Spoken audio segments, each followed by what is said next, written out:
is gone. He left Mom alone. He's gone to his dad. He's gone to his dad and his brothers now. Mama is alone. Mama is alone. She's alone now. Mama is alone. You promised to take me. You promised to take me.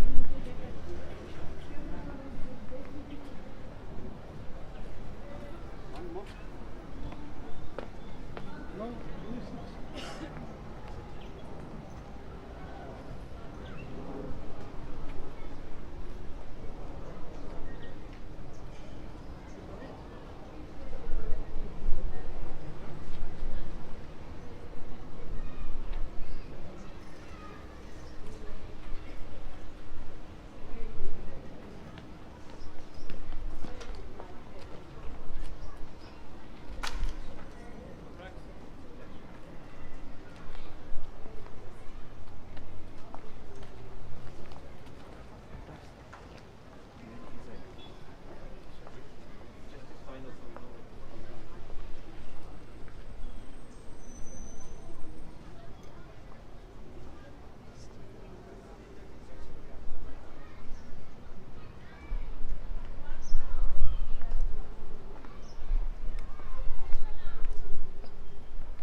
Yes.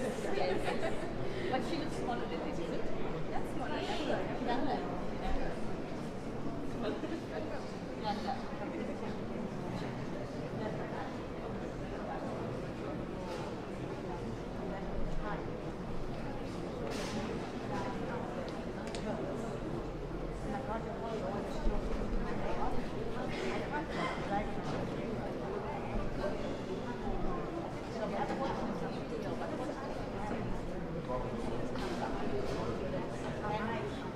Oh, I see.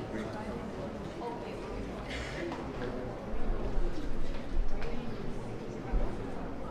Yes.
I don't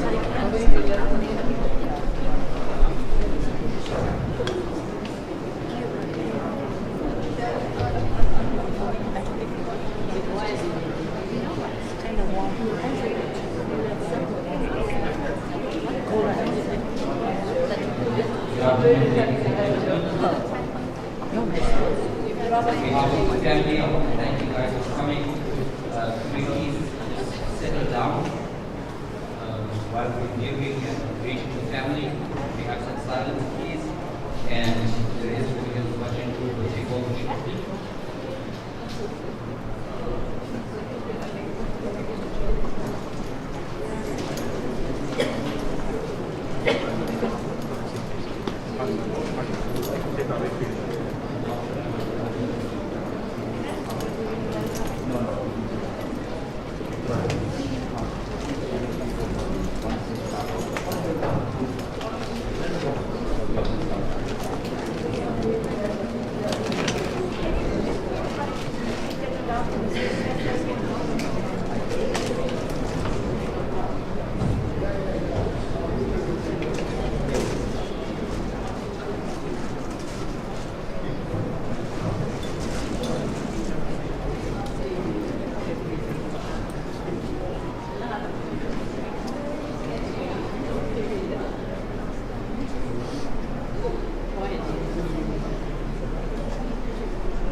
能请过去。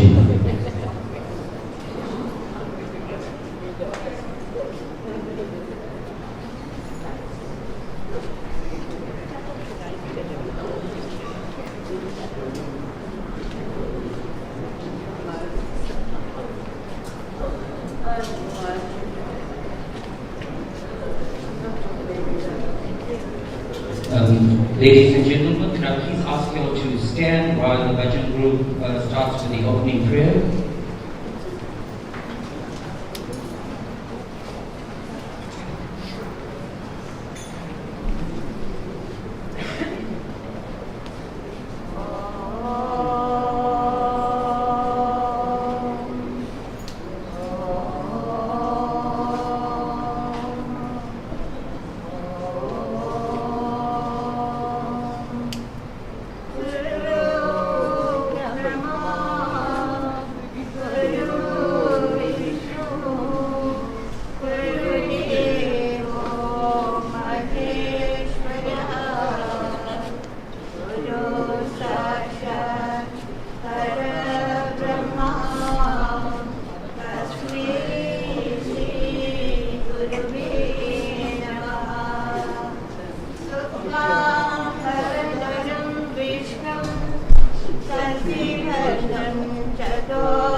Thank you.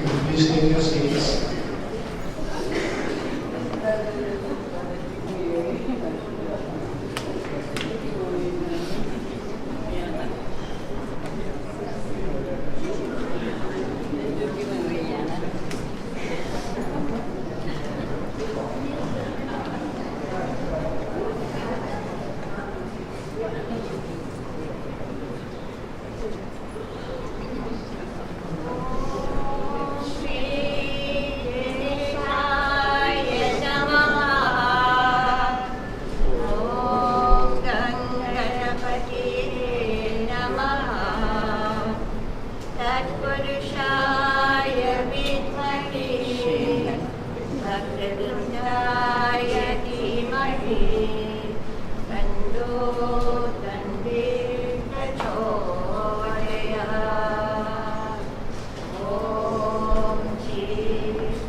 walk with their brothers and their fathers to do what they do.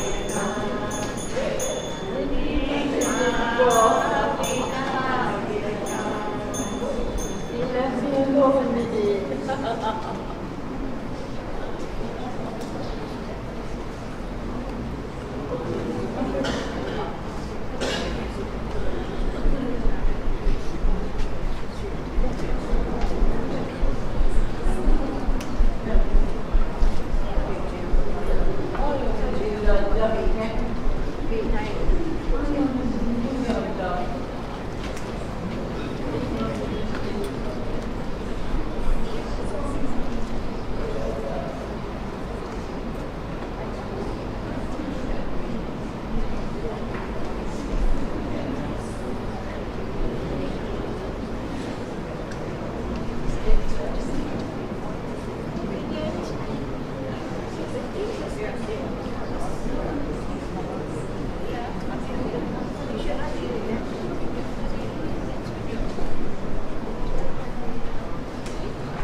Anika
Om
Namah Shivaya.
No, nothing. Only the last. He was the last one. He was last time this is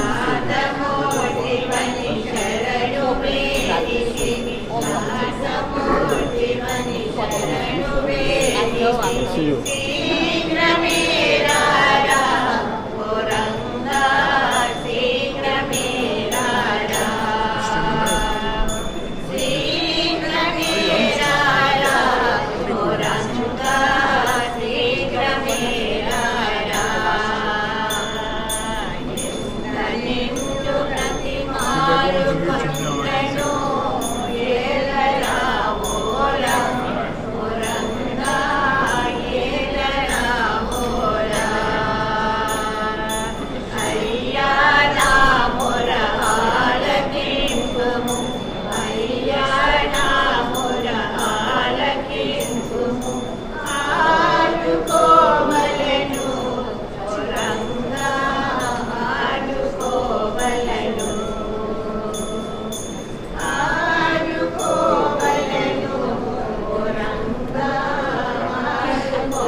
Greetings, family and friends.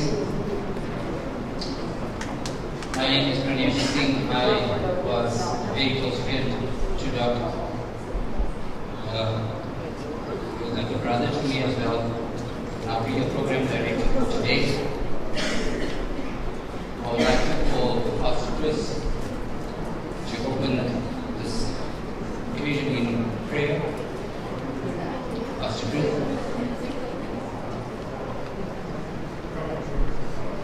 Sorry, Pastor Silvapudi. Sorry, my apologies, Pastor Silvapudi.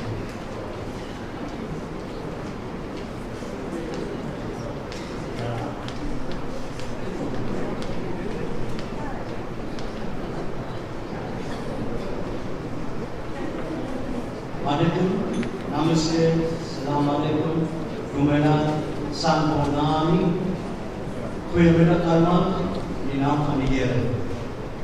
bless you, officiating minister Amma Rose has to now walk alone. The last day is going to be where it belongs. Ladies and gentlemen, I met with honorable men during his rehabilitation in Tiberi Hospital. The first time he met me and I met him through my dear brother Anand and Daphne, and went to pray with him and prayed with him. He asked one question. This is what he asked me. He says, Pastor, is there a God? Because I'm a man of self. I served unconditionally. I did so many things. Why I am here. Ladies and gentlemen, life is in God's hands. Amen? Amen. God's in charge of everybody. The way for everybody to go back where we belong is death. That's the only way we'll go back. On the basis of this, I want to thank the Lord for my association in that short time with a real gentleman. And at the time when he was talking to me, he shared his experience during Tongat flood. He said to me, Pastor Pillay, with my crutches, I was on duty, attending and taking care. We thank God for Seva, we thank God. Then he said to me, God, what is God? I said, God is spelled with 4 letters, L-O-V-E. I said, you have presented this to the community, to your patients, and everybody that came in your path. I thank God for what you have done. Life is not guaranteed. The only thing is guaranteed, my dear brothers and sisters, is death. Then I just want to bless Ma with this beautiful song that I always sing. And first of all, English friends here, Ma needs somebody to walk with. Ma needs somebody to lean on. Ma needs somebody. And I'm saying to Ma here today, the song that I want to sing for Ma in my tribute goes like this. Oh, please let me walk with you, Jesus. Don't ever leave me alone. For without you, I can never make heavens my own. I've been to the mountains with Jesus. I've been through the valleys below. But if I have not the love of my Savior, I'd rather be dead and alive. For everybody else, we understand the same song in our mother tongue. It goes like this. Malimene avrodu nadinde Tenmetel avalo dominante Yenracheke anbe ileye Indi martike veda endro O unnodu varugindra deva Yeneniye கைவிடாத ஓ உன்னோடு வருகின்ற தேவா yeneniye கைவிடாத உலகத்தும் சென்றும் ஆனால் சுத்தெல்லாம் எனக்கா இருந்தார் என்றாச்சுக்கு அந்த இலையே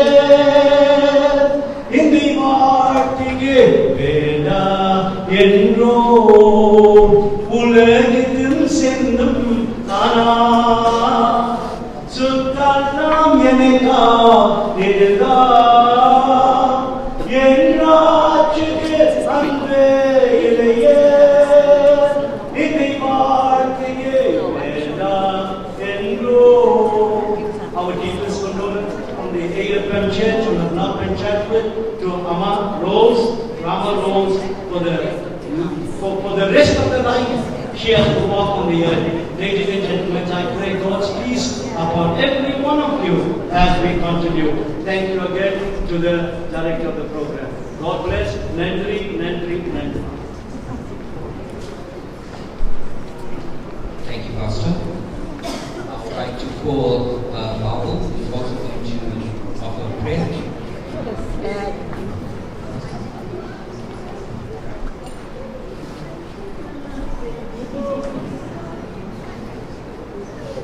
Instead, reaching to God.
ॐ चित्रं दिवणामुदगागणिकं चक्षुर्मित्रस्य वरुणस्य आग्नेयः आप्रात्यापा पृथिवी अन्तरिक्षं सूर्यात्मा जगदष्टपुष्पसः ॐ तचक्षुर्देवहितं पुरस्तात् शुक्रमुचरत् पश्येम षड्दशतं जीवेम षड्दशतं श्रीनुयां षड्दशतं प्रभवां षड्दशतं नदीनः स्यां षड्दशतं भूयश्च षड्दशतं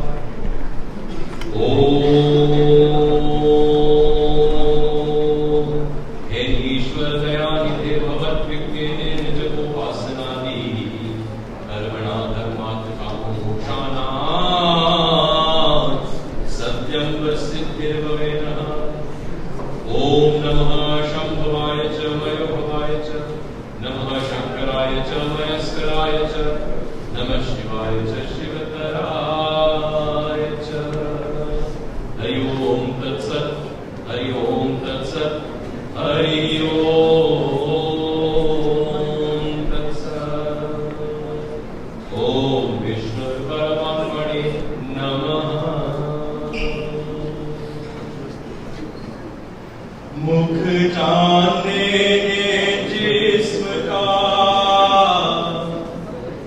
मुख जाने जिस्म का पर आत्मा मर है पर आत्मा मर है जिरंग संग रब है जिरंग संग रब है उनो फेर किस का डर है उनो फेर किस का डर है सत्य नाम श्री वाहेगुरु सत्य नाम श्री वाहेगुरु सत्य नाम श्री वाहेगुरु सत्य नाम श्री वाहेगुरु ओम नमः शिवाय जय शक्ति माता ओम नमः शिवाय जय शक्ति माता ओम नमः शिवाय जय शक्ति माता हरि ओम नमः शिवाय जय शक्ति माता हरि ओम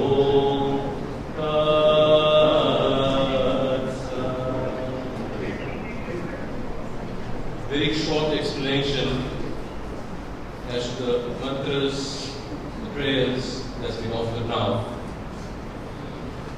If you look at life in totality, it is always a three-step process. Our mere existence is based on inhale, hold, exhale. One of the mantras that we chanted states just that.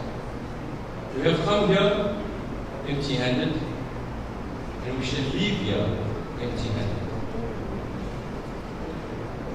Knowing this as a fact, we should walk this path fearlessly and with one thing in mind. The one thing we should keep with us consistently is knowing that no matter what it is, God is always with us. Whether you're a believer, Kevin was somewhere on that fence, a strong fence it was. He was on the fence of belief and disbelief. He was on the fence of questioning after all the trials and tribulations that he had experienced in his life. How could there be a God to deliver so much of pain? And Rose is asking the exact same question when she saw me. How can this God deliver so much of pain? And the simple answer, God does not deliver pain. God delivers strength. The pain is ours. The suffering is ours. And what creates this pain and suffering is moving away from one simple fact that we are one with the Mother. Thereafter, in remembering this, let us remember our breath in everything we do, because our breath and remembrance of the breath takes us from a state of existence into a state of living. We cannot live once we live consciously. Once we exist consciously, we are then living. And consciousness is acknowledging our breath. Today, the soul of Kev is around. The body is still here. What's missing? Just one aspect, the breath. That is the fourth mantra that was chanted. Let us remember this. And in doing so, it leads us into the fifth. And the fifth mantra says that if you remember these few points that I've just raised, then you will walk the earth with your head held up high, with joy in your heart, with love in your heart, and you will serve selflessly. The seventh mantra that was chanted says, we will form bonds with people. We are here today because we had formed a bond with Dr. and that is why we are here to pay our last respects. At some point we have to accept that this bond is not an eternal bond. And in accepting this, we go back to understanding we all shall leave here with our arms open and our hands empty. With these few words, I shall leave you now. And hopefully, these words will resonate with you. And there's a shift and a change within all of us. And a raise of the vibration and the consciousness as we walk and journey on our own path. Hari Om Tat Sat, Hari Om Tat Sat, Hari Om Tat Sat. Thank you for that. With the driver of NRB 25ZN, please move your vehicle with personal instruction. NRB 25ZN.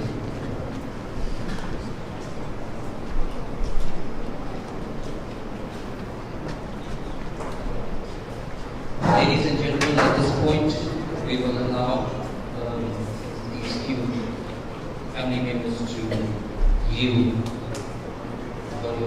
Kevin, and then we will be closing the casket and reopening it at about 3:15 so the program can continue.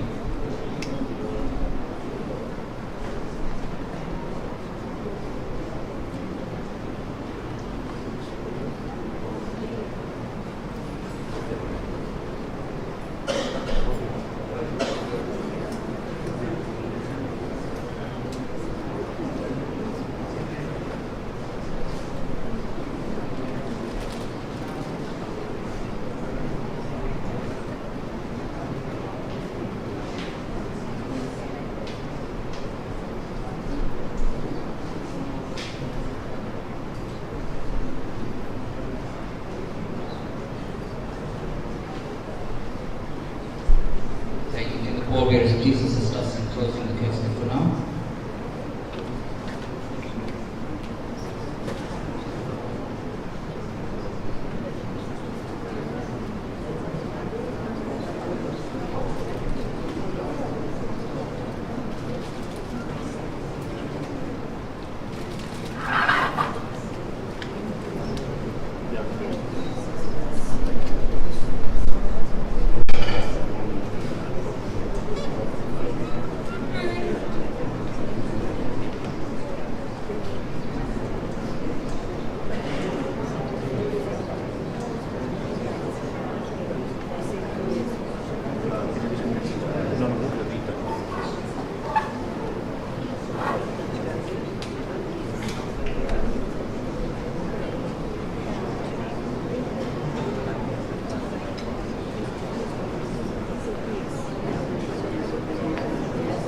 Thank you. Could everybody settle down so we can answer the program?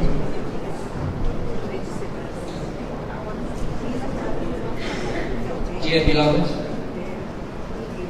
we gather today to celebrate the life of Dr. Naidu, a remarkable individual who touched the hearts of everyone he met. Doc's passion for medicine saw him transform from a trauma doctor at King Edward Hospital in Westwood to opening his own practice in Reservoir Hills. Doc was a community hero. He loved children and protected his community, even if it meant putting his own life on the line. Doc was never afraid to speak his mind and stand up for what was right. He patrolled the streets of Reservoir Hills together with his Team G boys, ensuring the safety of everyone in Reservoir Hills. His passion for people and medicine was not confined to Reservoir Hills. He was at the forefront of the tornado that hit Tonga, where he and his team rendered free medical support to all victims. In the last few months, Doc went through a lot. A man who could respond to any situation was unable to do so.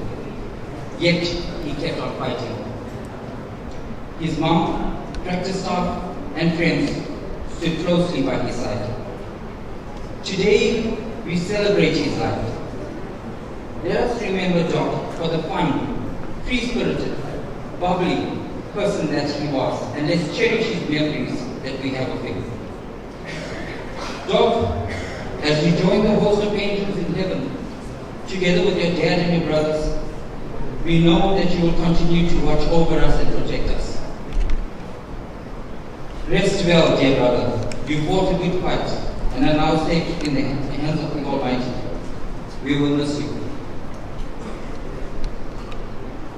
When I asked some of our friends and family members if they would give a speech or they would stand up here, everyone refused because they said they would break down. So I'm going to try my best as well to be strong and lead this service in the way it should be. Doc's love and passion for children was not only from the formal sector, but his engagement with the informal sectors around Reservoir Hills was quite astonishing. He sponsored children, he did lots, and today we have a group of kids from the informal settlement, which is next door to us, who would like to come and perform for you guys in memory of Doc. So, could Nicole and the kids at the back come to the front and pay tribute to Dr. Naidu?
When I see you again, it's been a long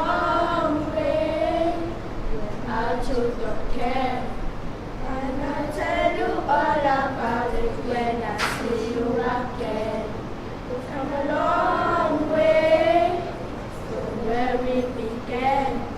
I want to tell you all about it when I see you again.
Good morning, good afternoon, good evening, everyone. Standing before you is Nicole. Today I stand before you to honor the memory of someone who meant so much to us, our mentor, Dr. Kev.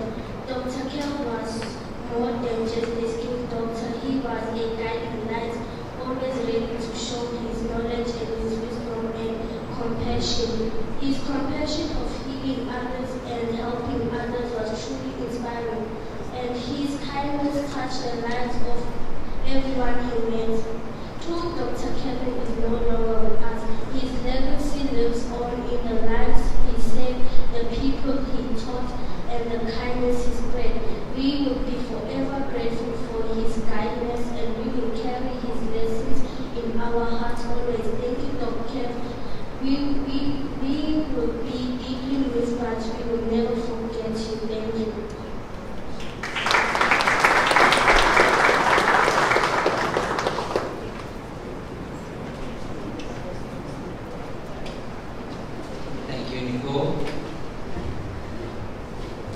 And the children. So as you can see, Doc touched the lives of everyone that he was in contact with. Next, we will have the reading of the obituary by Naidu.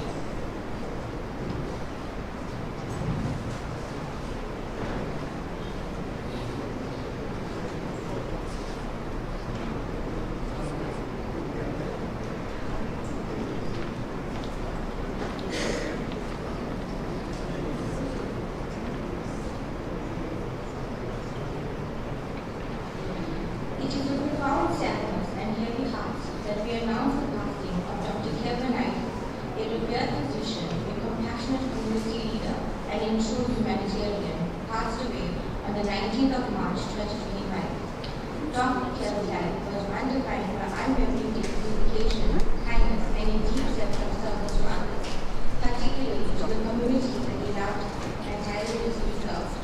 Dr. Kevin Naidu was born 44 years ago to his beloved parents, Rose and the late Stanley Naidu, at their home on the Parkway Road in Reservoir Hills, a neighborhood that would come to know him as a compassionate healer and an inspiring leader. Dr. Kev grew up with a sense of purpose and responsibility instilled by his parents and nurtured in the heart of the Reservoir Hills community. His education began at Durban Heights Primary School, and he later attended Westfield Royals High School and Sastry College for his high school years.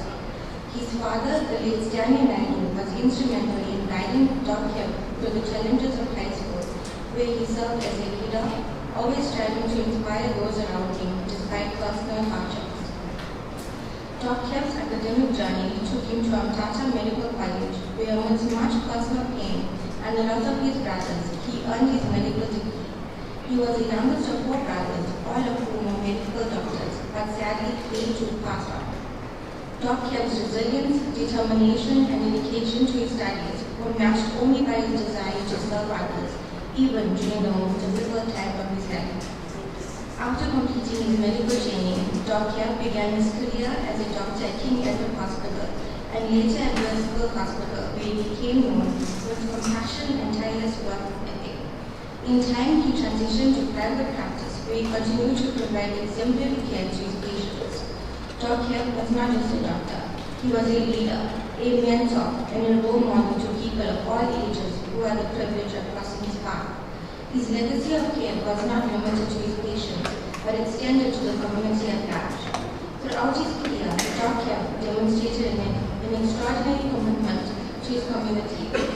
He was a monumental force in Reservoir Hills, dedicating his time, energy, and resources to uplifting those in need. During the devastating Tomba riots, Dr. was at the forefront of providing medical care, shelter, food, and clothes to those affected, all at no cost. His selflessness during this crisis exemplified the essence of his character.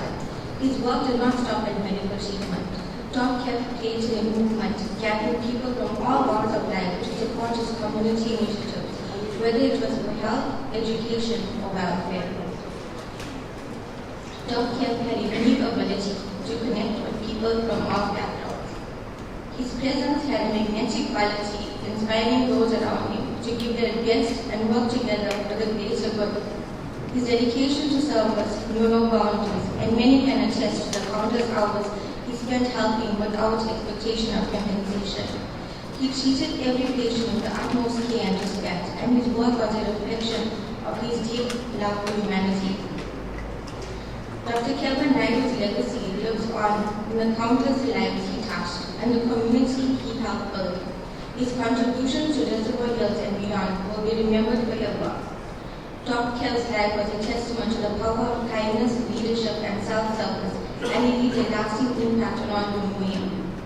Dr. is survived by his mother Rose, his sister-in-law Dr. Naidu Dapati, nephews Jaden and Jared, and his precious fur babies, and a wide circle of family, friends, and colleagues who will miss his warmth, generosity, and spirit. Though Dr. Naidu is no longer with us, his influence, compassion, and love for others will continue to guide us all. His memory will live on in every act of kindness, every life he healed, and every community project he started. Rest in peace, Kevanana. We just want you to know that we were very proud of you. You were a true hero, and your legacy will never be forgotten. I love you forever.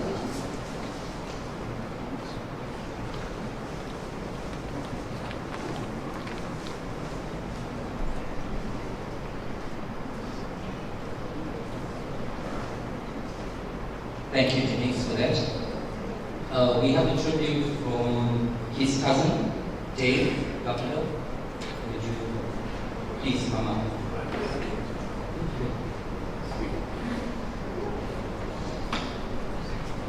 Thanks, Program Director.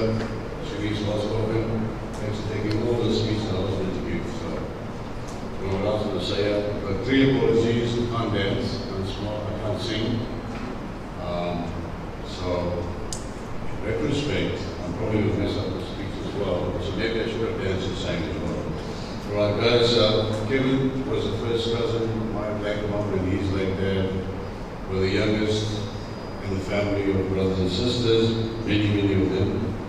And I look around today, I'm actually reconnecting after many years with cousins that probably I would have walked past in the street and would have recognized them. So like many of you are thinking already, it's sad that we have to meet these occasions to reconnect with family and friends. So on that note, Auntie Rose, thank you very much for allowing me the chance to speak with your family. Welcome friends, welcome family. We all know Kevin lived a large life, unintended. I mean, I know Kev was a fantastic medical practitioner. He poured his heart into helping, to healing. The humanity that he spoke about was evident to everybody that knew Kevin. No need for me to reprise some of that. What I can tell you though, not many people would have known it, but I can share with you a small anecdote that in those years absolutely defined the future care. Although circumstances as many of us brothers can attest to, quivering with our own tensions for many reasons, mostly math. And it was Kevin's first year in school. So it happened that we were there, he was coming home from school, and just visualize this cute little kid with his grey shorts hanging below his knees, and his backpack probably lower than his knees as well. And he walks on, and we're standing there, we're understanding, and he's got this look on his face. And we thought, oh, thank you, Kev, you're in trouble, we saved. So Stan says, well, Kev, how's school? What's wrong? Kev gives him this glass coffee dog look, and his eyes are downwards, and he says, Dad, I got 19 out of 20 for my maths test. And he was scared. Absolutely, for a 6-year-old kid to have so much of fear from 19 out of 20, we just showed up. I was there with Melvin, and I think he and Miriam. And so the standing puts on, if you don't understand me, you know you had the same look, but it meant different things. He could look at you and you were terrified, and he could look at you and you didn't realize he was actually playing the fool. So if you know him, you recognize it after many years of practice. And we realized that he was not playing the fool. So he says to Kev, what happened with the other one? So Kev just puts his eyes down again and he says, Dad, I think it was for my bad handwriting. I lost one. Because I knew I had everything correct. So Uncle Stan keeps a serious look on his face and he says, well, next time try harder, Kev.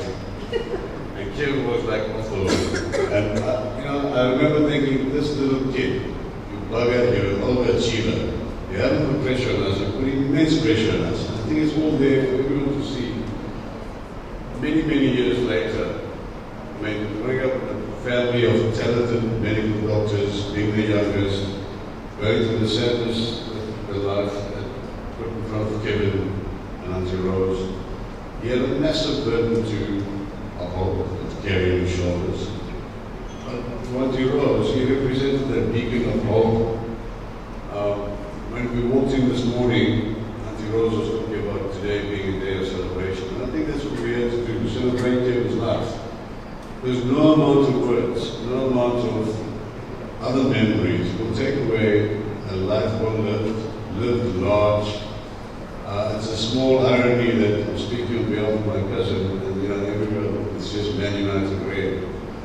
And that's the other thing, that we always treat each other with that animosity, because I was another Red fan, I was Liverpool. So, thanks, Kev, you mentioned it the last of them today. But I think all of us gathered here today, I can firmly say, and I can sincerely say, that the memories will linger so long. For Kevin, for what he represented, all of you, the memories that will come fresh, the memories that will come later.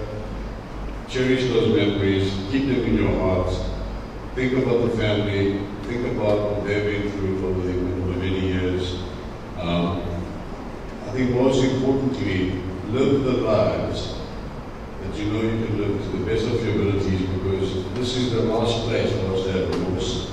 This is the best place for us to remind ourselves that each and every day is a gift that we've been given. Kevin's presence was symbolic of that. And I'd like to close off by saying, please remember the family down the line. To Rose, I don't even comprehend, if she sits here, how she managed to do that. But keep the family close to you, keep Kevin's memory close to you, cherish those good times, and thank you again for your presence.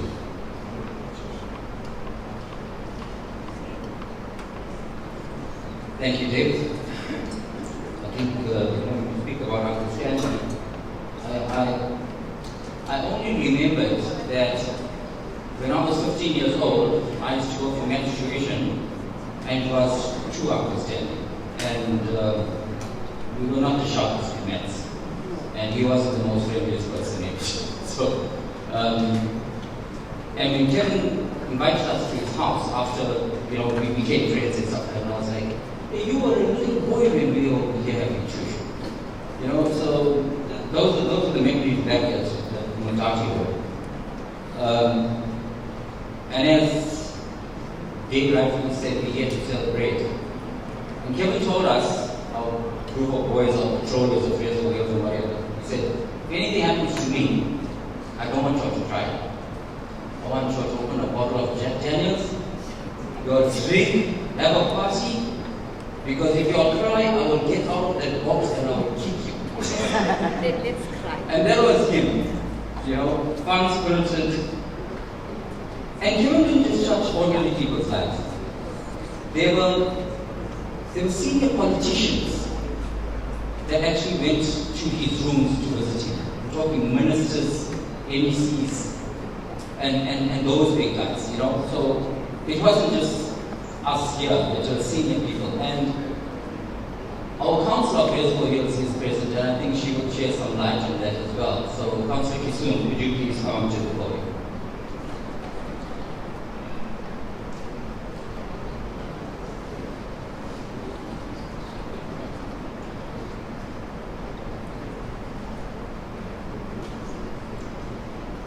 Good day, everyone. It's a sad time that we gather here today to honor and remember Dr. Kevin Naidu, but I think he's more known to us as Doc Kev. He was a man of remarkable compassion and dedication, and he served our community with a gentle heart and a beautiful spirit. His kindness extended beyond his medical practice. He had a true love for animals that I remember, and a deep passion for community service, and a fondness for superheroes. Everybody who knew him definitely remembered that. And I often think that perhaps it was his unwavering belief in helping other people and making the world a better place that made him so fond of them. I've also been asked to convey the deepest condolences of the Minister of Public Works, Dean McPherson, and the MC of Finance, Francois Rogers. They saw the notice that I put up and they reached out to me personally. They regret that they were unable to attend, but they actually sent me words that they would like for me to read out. Minister McPherson wrote to me, although I only had the opportunity to spend a short time with Dr. Naidu at his surgery, the impression he left on me was profound. His passion for serving his community was evident in his words and in his actions. His dedication to improving the lives of those around him was truly admirable. May his legacy of service continue to inspire. The MEC of Finance, Francois Rogers, shared these sentiments. Through my time speaking with Dr. Naidu, though my time speaking to Dr. Naidu was brief, his kindness and sincerity was striking and stays with me. His genuine concern for his community's well-being was something that stood out to me immediately. It's really rare to meet someone so committed to uplifting others, and I offer my deepest condolences to his family and all those grieving his loss. What many may not know is that I personally reached out to Dr. Kev on numerous occasions to assist residents in need, and he never hesitated. 24/7, 24 hours a day, he was there, and he answered a call for help. Whether it was someone requiring urgent medical attention or simply a word of guidance, he was there, and his dedication to serving the community was truly unwavering. In 2022, Doc Kev organized a Women's Day function and a community wellness. I think a lot of us were there. And he provided free health checkups and educational talks. And I remember that he reached out to me to be one of the speakers, and I politely said to the ladies in the practice, I'm sorry I can't attend because the 9th of August was a day of mourning for me because I lost my mother many years ago. And he made a personal call to me. And he said, in his own compassionate way, he said something that will stay with me forever now more than ever. He told me that doing a speech on that day to honor her and other women would make her memory more important, and those who have passed are always looking down at us and guiding us. They are never truly gone, and they are always watching over those that they care about. And his words struck me deeply, and it is testament to the man he was. Someone who saw light even in the darkest of times and encouraged others to do the same. He was a rare soul, and he gave so much of himself to others, not because it was expected of him, but because he was who he was. His dedication, his compassion, and his generosity will be remembered by all of us whose lives he has touched. As we mourn his passing, let us also honor his memory by striving to embody that same compassion, that same service and integrity that he showed. Let us continue to uplift each other just the way that he would expect us to do so. May his soul rest in peace. May his loved ones, his friends, and his family find comfort during this difficult time. Thank you.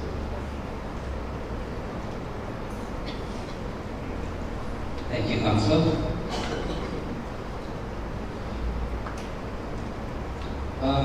We have one of Doc's friends from Westfield Hospital who was like a brother to him.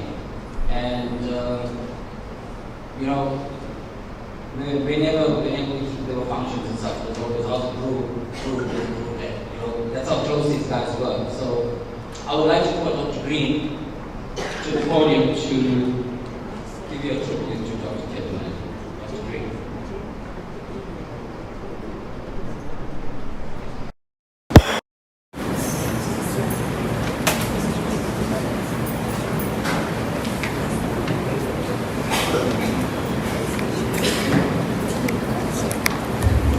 Thank you. Thank you for giving me the privilege of being introduced to you. I did not prepare a speech. I did not write anything down. I think Kevin deserves something from the heart. We were so close. But he deserved me to speak honestly. I think, forgive me for saying that I'm not going to repeat how much accolades. I'm not going to repeat what a good doctor he was. I'm not going to repeat his achievements in the community. I'm not going to repeat the way he fought for people. I'm not going to repeat how much of an egalitarian he was. He didn't see race, he didn't see creed, he didn't see color, he didn't treat people according to how much money they had, he didn't treat people according to how poor they were. This is a man that we can only aspire to be like. As colleagues that are here, we are here because we know we have lost a giant. And we can only try for the rest of our time to reach the levels this man has reached. The people that are here are all left with a hole in their hearts the size of him.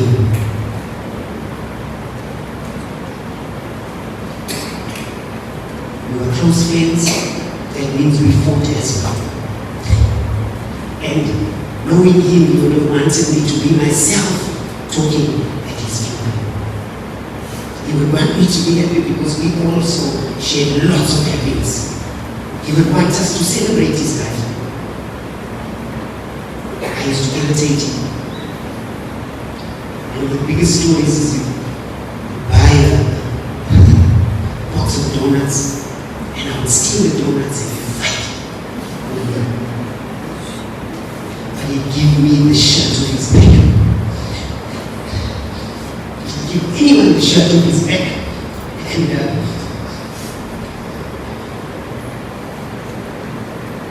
I'd like to say strong, to say that this man,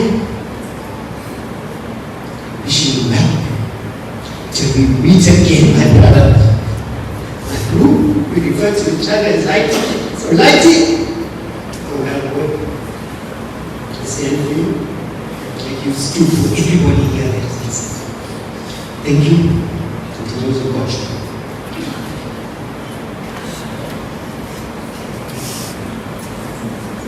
Thank you, Dr. Green, who was truly from the heart. You can see that. I think you made all of us such cheer.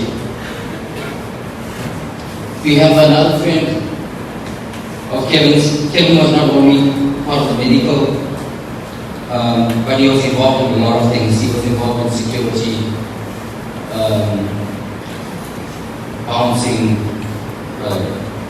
friends with sex, and everybody. So we have a friend of his from back in the day, Sean Rousseau.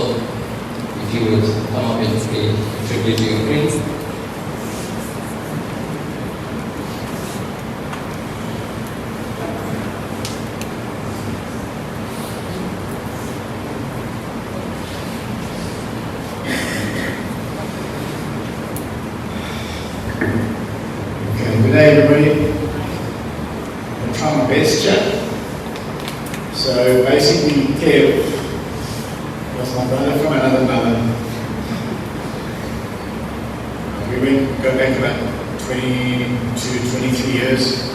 the other side of Doc Kev.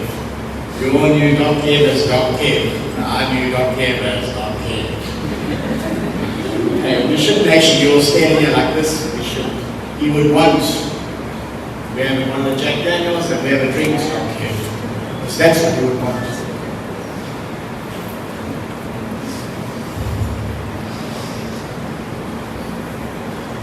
We always had time for the family.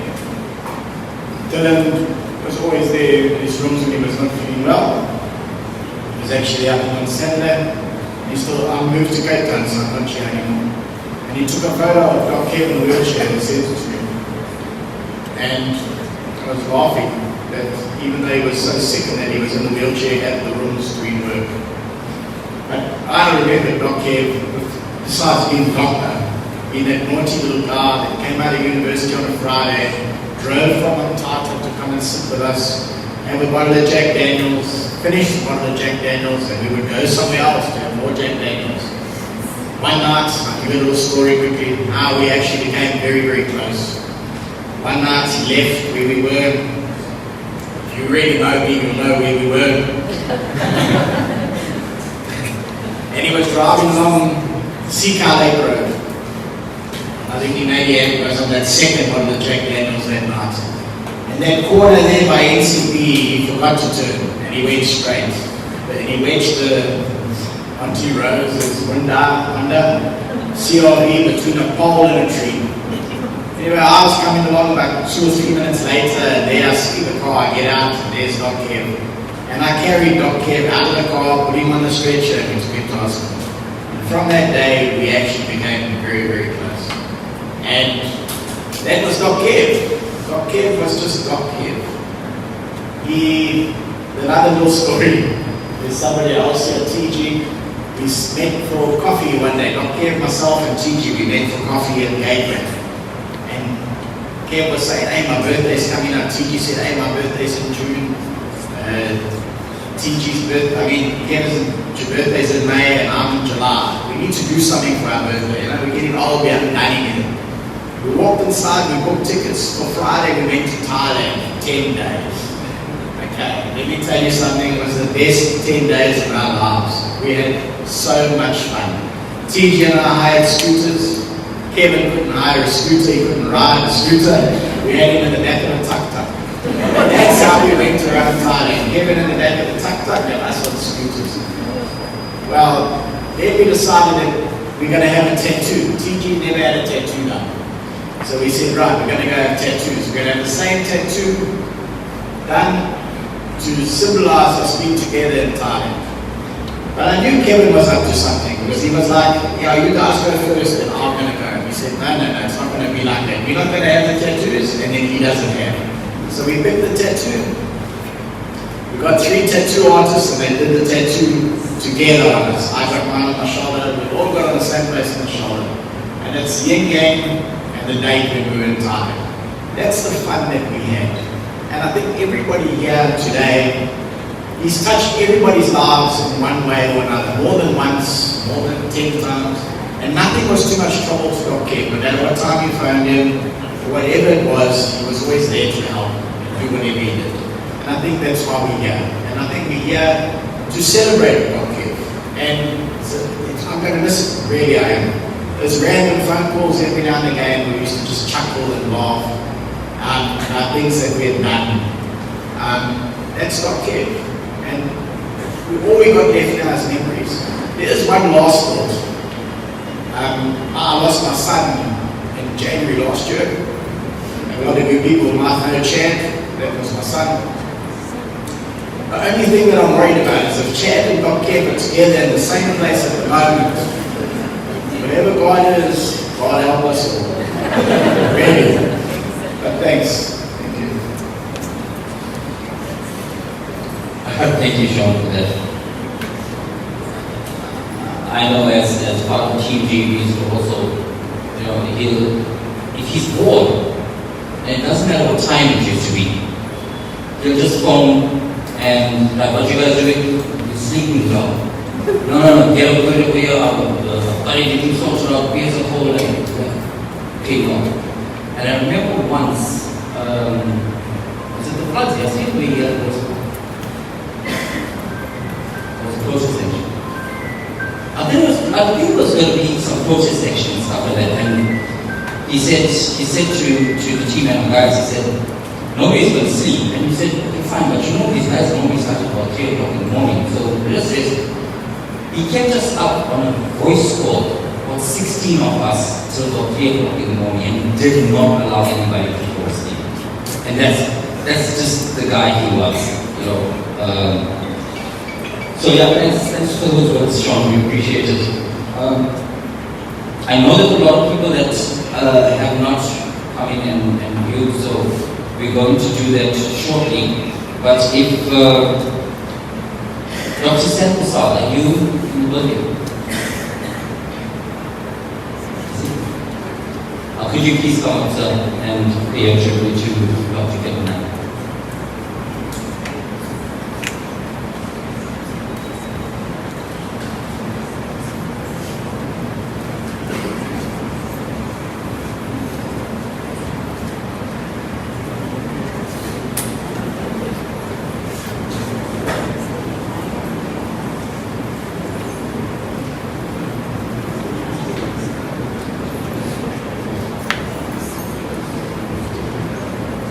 To one and all, and very special condolences from management and all the doctors at Life Westwood Hospital, where Kevin spends a lot of his time, especially touching over amongst trials and tribulations you and Kevin have gone through.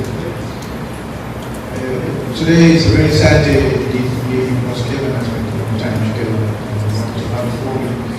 I first met him in 2008 when he came as a very young doctor to my practice, and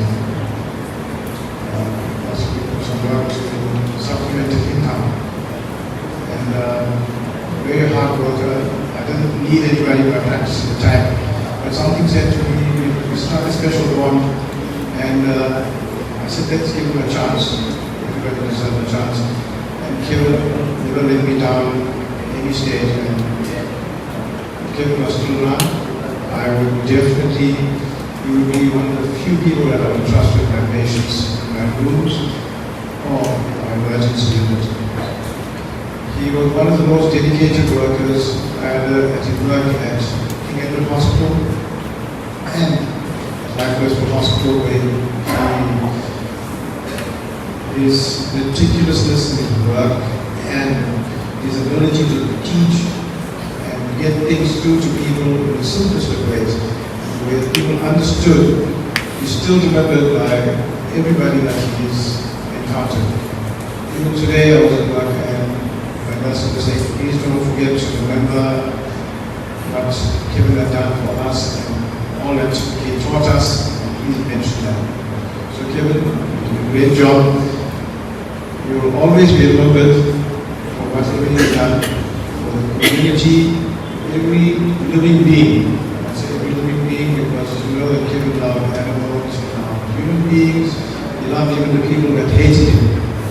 So he really was a great human being. Some of it again reiterate all the good things that you know about him. He was a special friend, he was a special person, and Kevin often referred me to as his father, his big brother. I will fulfill all the roles for you. The difficult part will be, how do we replace him? He's never going to be replaced. So I was chatting again to the manager of the hospital today to ask him what to say. And he said just good things. And we will all have a special memory at Life Westwood Hospital for all the good work that Kevin had done. You could see the emotion that came from Dr. Green. Kevin was his mentor, I think. He was Kevin's mentor. I don't know who guided who, but neither was misguided. So they all did well for themselves. And all the messages that came across our doctor's chat, Kevin was a compassionate person who cared for his patients, did the best for his patients, and went that extra mile for everybody that he encountered. We thank you for that. We thank you, Auntie Rose, for having brought up such great human being and for having made it part of our lives. Unfortunately, gone too early. And as I say, earth to earth, dust to dust. Kevin, you have etched your name into the soil of Reservoir Hills. Every place that you've been at, everybody will remember you. Certainly, I will miss you, my practice will miss you, or my staff will miss you. Everybody in the hospital will certainly do. We want to say, Haba Basket, Kevin, you deserve a rest, I think, now. You had all the trials and tribulations in life, and I hope you have a deserved rest now. Thank you very much. Thank you, Dr. Santosa. We do know that doctors are on call and they might have to leave. So if Dr. Sibi Mudi is here, could you please come up and engage with me?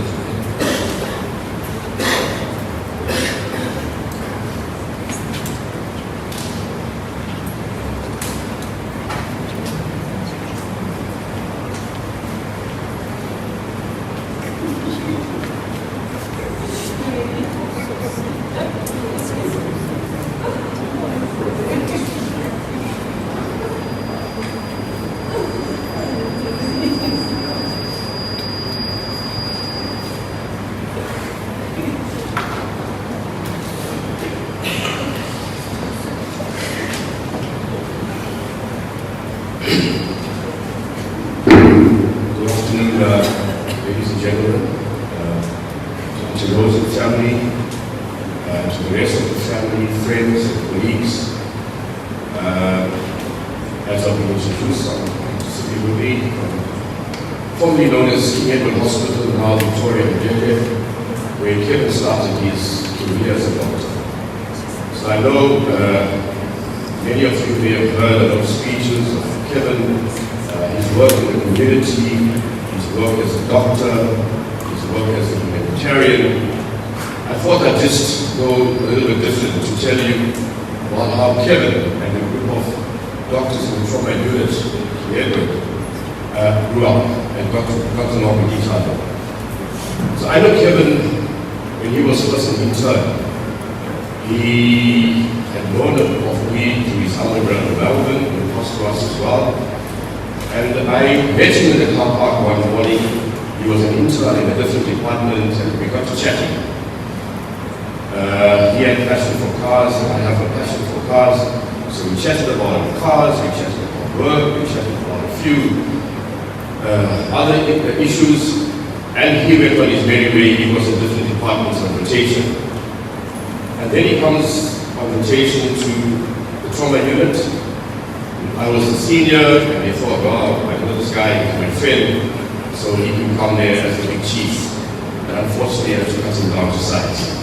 And Kevin didn't like that. So I then instilled in him to say that you're here as a student. You're an intern, but you're a student. You will learn, you will leave this department with all the skills, so that when you go out into the open world, you will be a good doctor.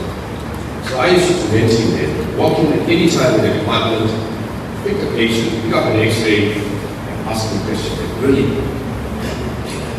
he knew, but as a junior doctor, you're not all that skilled. So we went through the internship program. He was with us for a month. It was intense for him. He used to go home at times and complain to Auntie Rose, but this guy there is giving me a hard time. And I think it was for his good.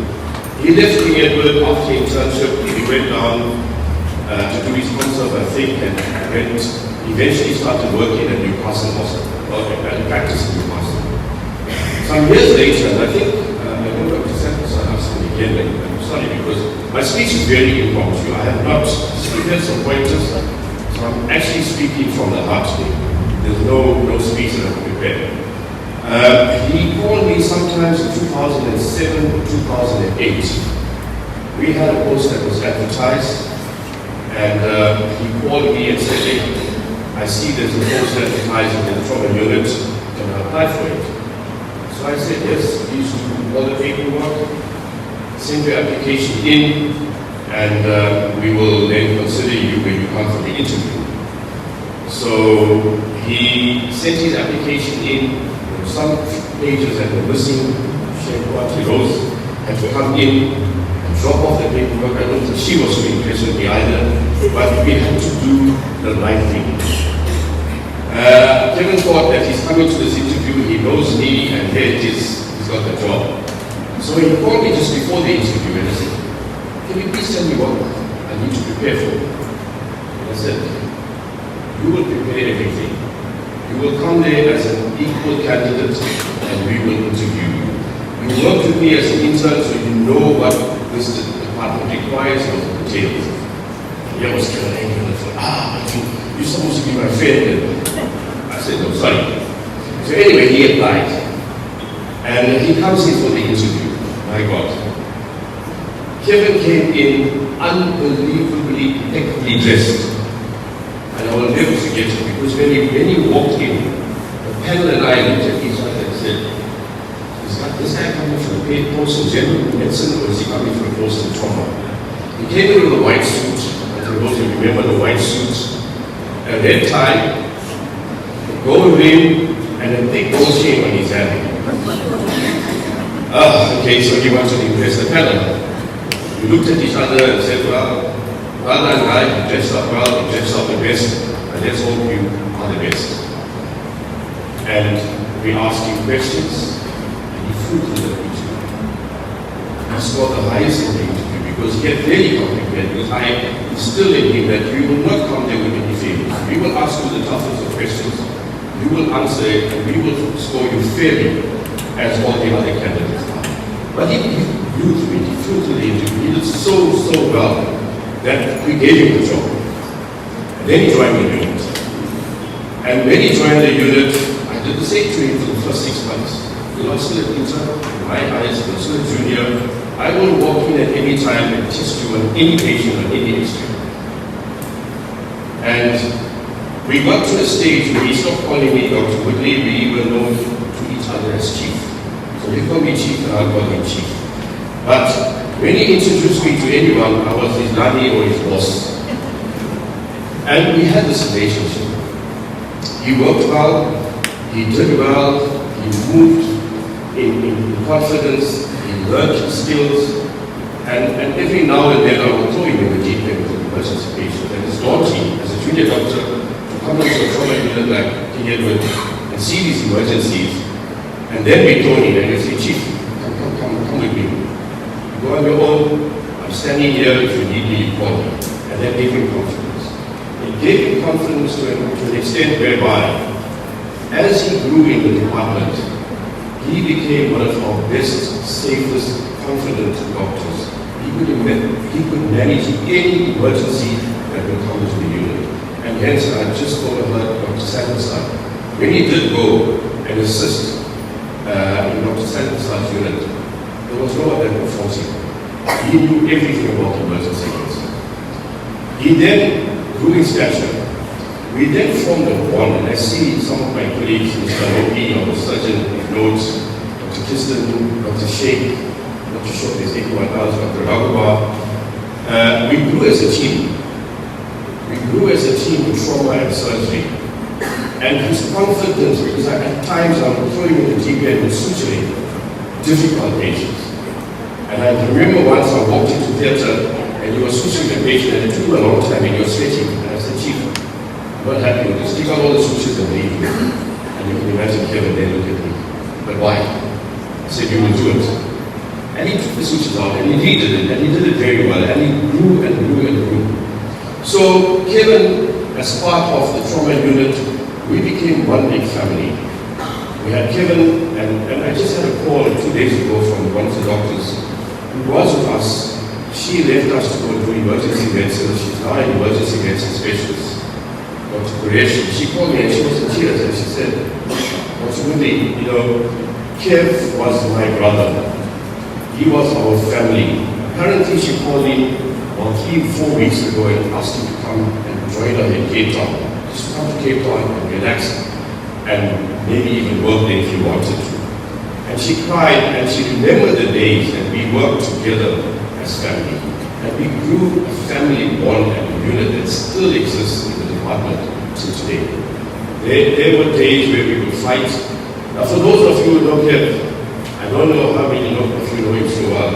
He stayed in my department for 13 years. Now 13 years and most days, 8 hours a day, we were together with the rest of the staff in the department. He became the leader. So if the staff weren't happy with me, he was the spokesperson to come to me.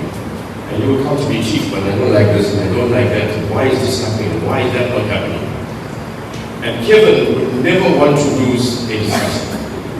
Whether he's right or wrong, he would stand steadfast. And I would be the one that would challenge him. So many times during our lunch break, which we spent all our lunch breaks together, he would walk out of the room in anger. Chief, I don't agree with you, and he'd walk out. And I think the rest of the afternoon we'll stop. He would talk to me. But by the end of that afternoon, before he leaves our shift, we are back together, we're talking, and we've forgotten it, and he comes back to me and says, yeah, you're right. He grew a relationship not only with the medical colleagues, he grew a relationship with everyone in the institution. Patient administration, from the GAs to the cleaners, to patient administration, to even senior management. Everyone knew him, everyone liked him, and everyone respected him as a doctor. So to an extent where they would come in and they would duck and hide and wait for Kev to appear, for him to see them. And I would go to him and say, Kev, there you have to go to the staff team. What are you doing here? Chief.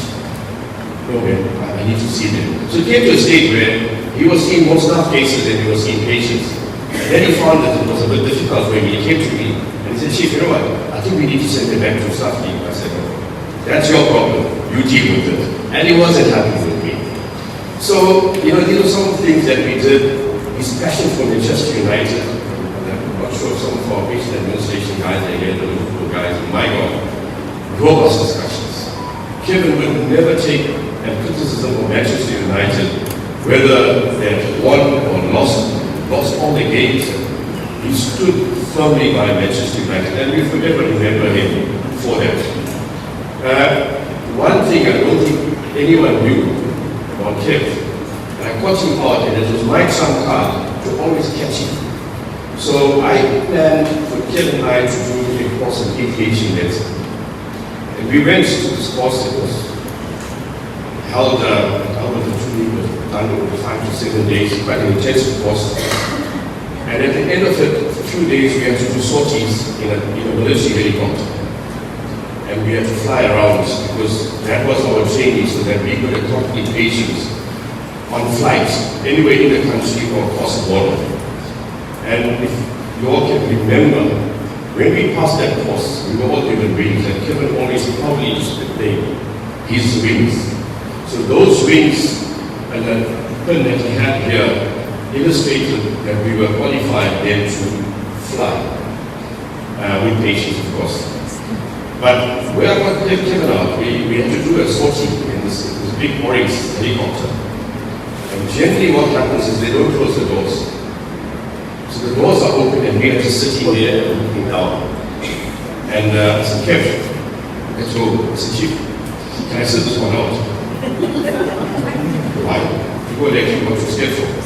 They go, no, Chief, can I sit this one out? I said, no, you have to come because you're going to learn how to enter, you're going to learn how to sit in, you're going to learn about what the pilots do, and it's a lot of work to learn.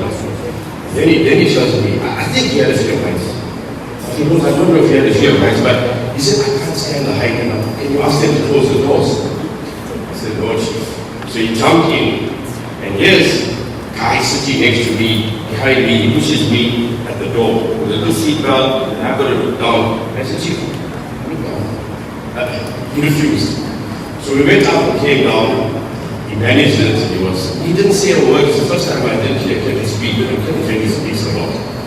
And we came down, and I said, Chief, next time you give me a hard time, I'll take you up to the 4th floor and we're going to have a conversation. And that just kept him quiet. But we had this bond. So again, Kevin and myself, I also, in his development years, played a role. I was his, what you call his nanny. I was his friend. I was his mentor. I was his eldest brother that he looked to. And then at some stage, he had to give me fatherly direction. So we had this very close bond. We could talk to each other, we could fight with each other. But when it came to patient care, patient management, Kevin was second to me. To this day, I will always, even though he left us, and I remember during the 21 rights, he had set out to the community, and I called him and said, Chief, I'm supposed to be at work. He said, you want to work? He said, no, I can't come. I said, no, you have to be here because we've cancelled leave. All the other doctors have come back from leave, and where are you? He said, Chief, I'm going to stand out here with the community. I cannot come to work. Please excuse me. And that shows his dedication to the community, fighting for the community, and being there for the community. Eventually, he came back to work and he had to give me an affidavit to say why he was not present at work. Because it was for audit purposes where every day we showing him has been absent. But his commitment to the community was unwavering. I'm not going to go down there, I'm sure most of the speakers have spoken about it. I know for myself, I can call Kevin at any time. Give him a call, Chief, what's happening to Kevin? What problem here? Please assist. Within 5 minutes, assistance is done. If he wouldn't take my call, he'd call me within 5 minutes. He then played a role to my two sons as the elder brother. They knew they could always rely on Kevin. Call Kevin, they have a problem. So it was a very, very, very solid. I went to see him with Dr. Hagaba in December when he went for his talk at the St. Augustine's Intermediate Care Center. And the first thing, he looked at me and said, Chief, you're here. Then he called all the nurses. He said, oh, this is my nanny from there. This is my boss. So all the nurses had to come and meet me. And I wasn't going to nurses. But anyway, I called him 2 weeks ago, 3 weeks, 4 weeks ago. It was in practice. I needed to discuss something very personal with him. He took my call. He said, Chief, I'm on patient, I'll call you back. It was the first time that he never called me back. I got busy, he got busy. On Monday and Tuesday, I tried calling him, unbeknownst to me that he was in the state. And so Dr. Hamid Sheikh told me, hey, Chief, he's in hospital. And then we got the news that the bad news, and that devastated all of us. So, friends, colleagues, family, Auntie Rose, remember, Kevin looked to you. He always told me that the one person that he had to take care of is his mom. And it is unfortunate, it's sad that he was losing at such a young age. Thank you very much.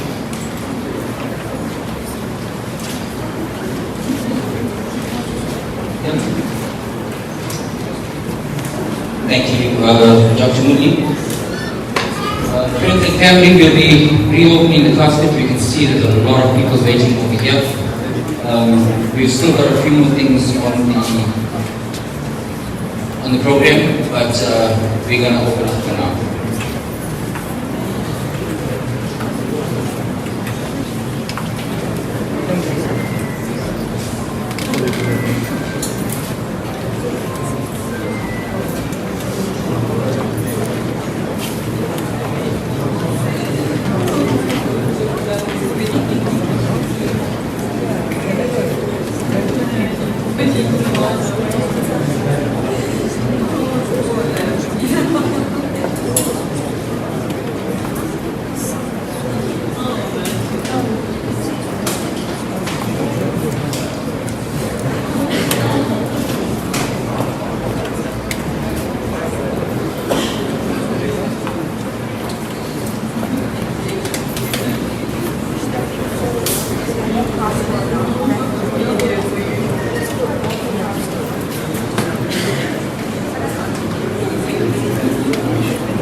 Ladies and gentlemen, while friends and family are still coming through, could I please ask Guru Murli from Pine Town Funeral Services to please come up?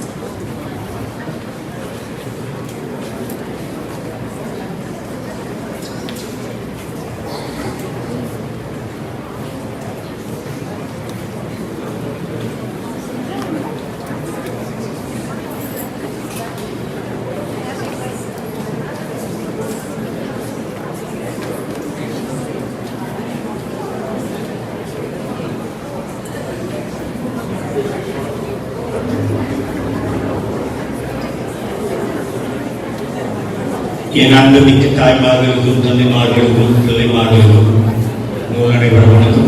நமஸ்காரம். Sairam. Friends and families, we have heard beautiful tributes about Kevin. I have two songs. One is to all his friends. That was like his big brother. And I have a song for his mom.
மகனை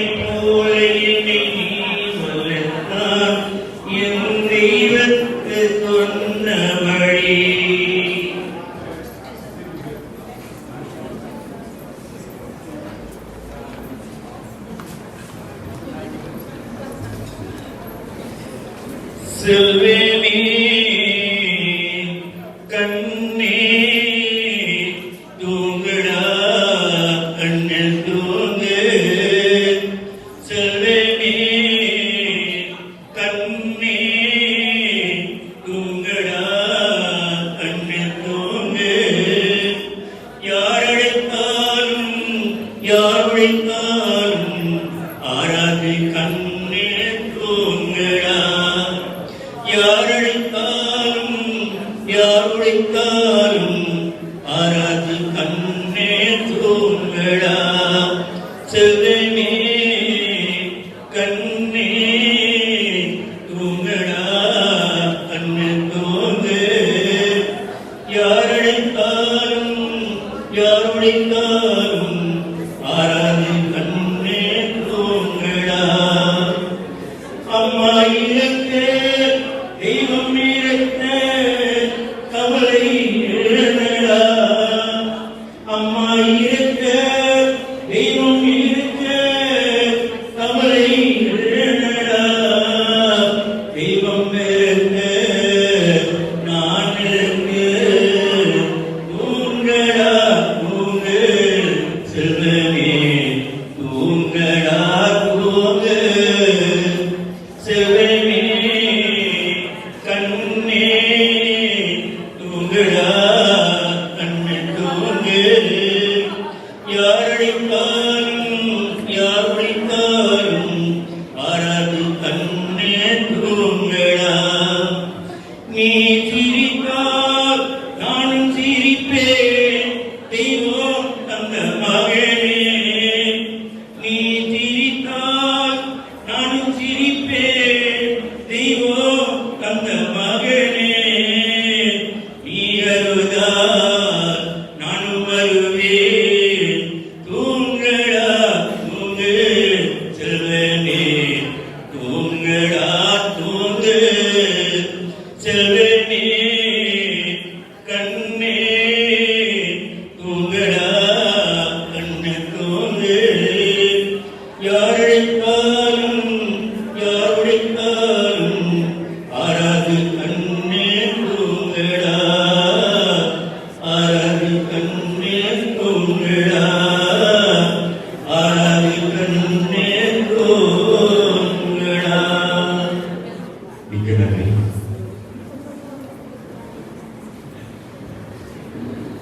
Thank you, Gurgi.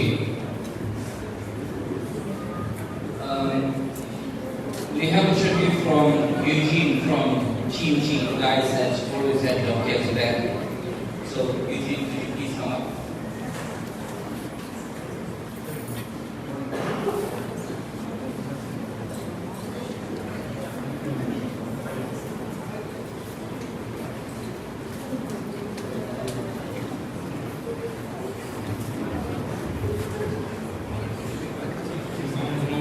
Distinguished ladies and gentlemen, welcome to the observer.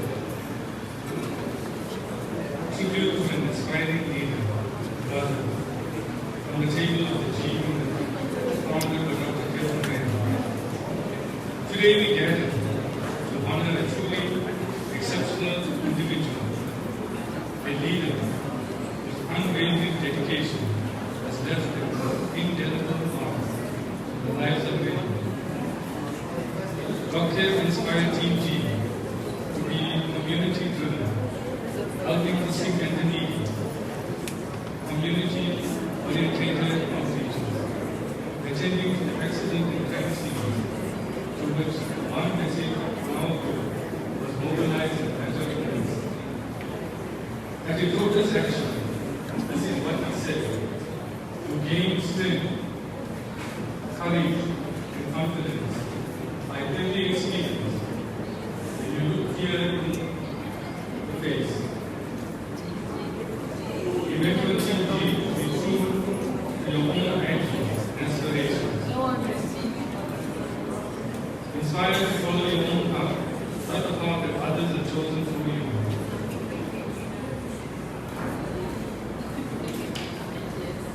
He raised the bar in the community, inspiring others to achieve the impossible. His practice echoes these sentiments. dream, one cause, one family, one vision.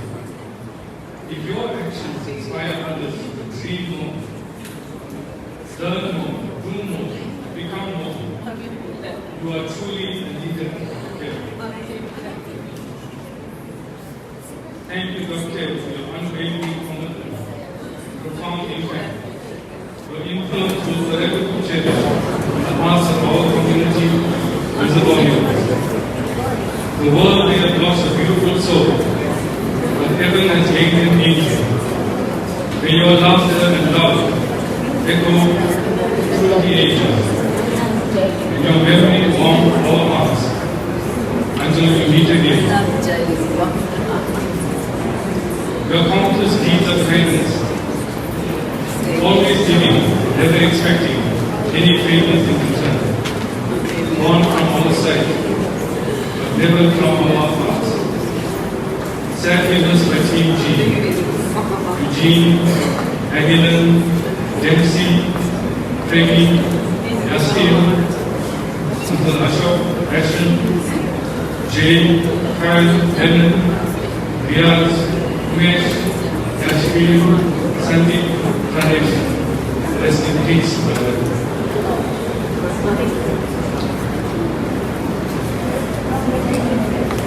Thank you, Eugene, for that.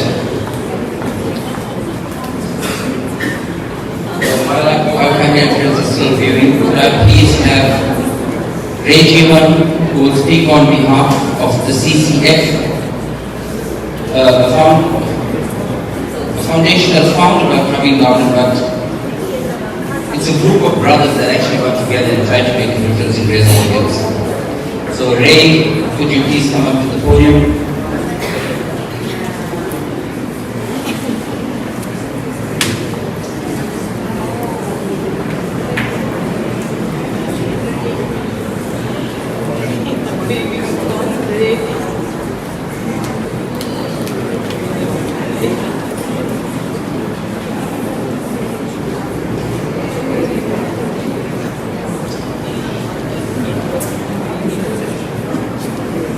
Good afternoon, ladies and gentlemen.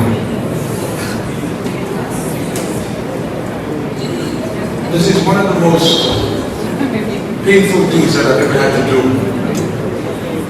I did this when my dad passed away, and my dad had asked for me to speak at this meeting. And to speak on behalf of brothers for a brother is not easy. But one thing Kevin taught me, said, Ray, we walk amongst giants, but always maintain our humility. Some of us were born to be warriors, some of us were forced to become warriors, and some of us will die warriors.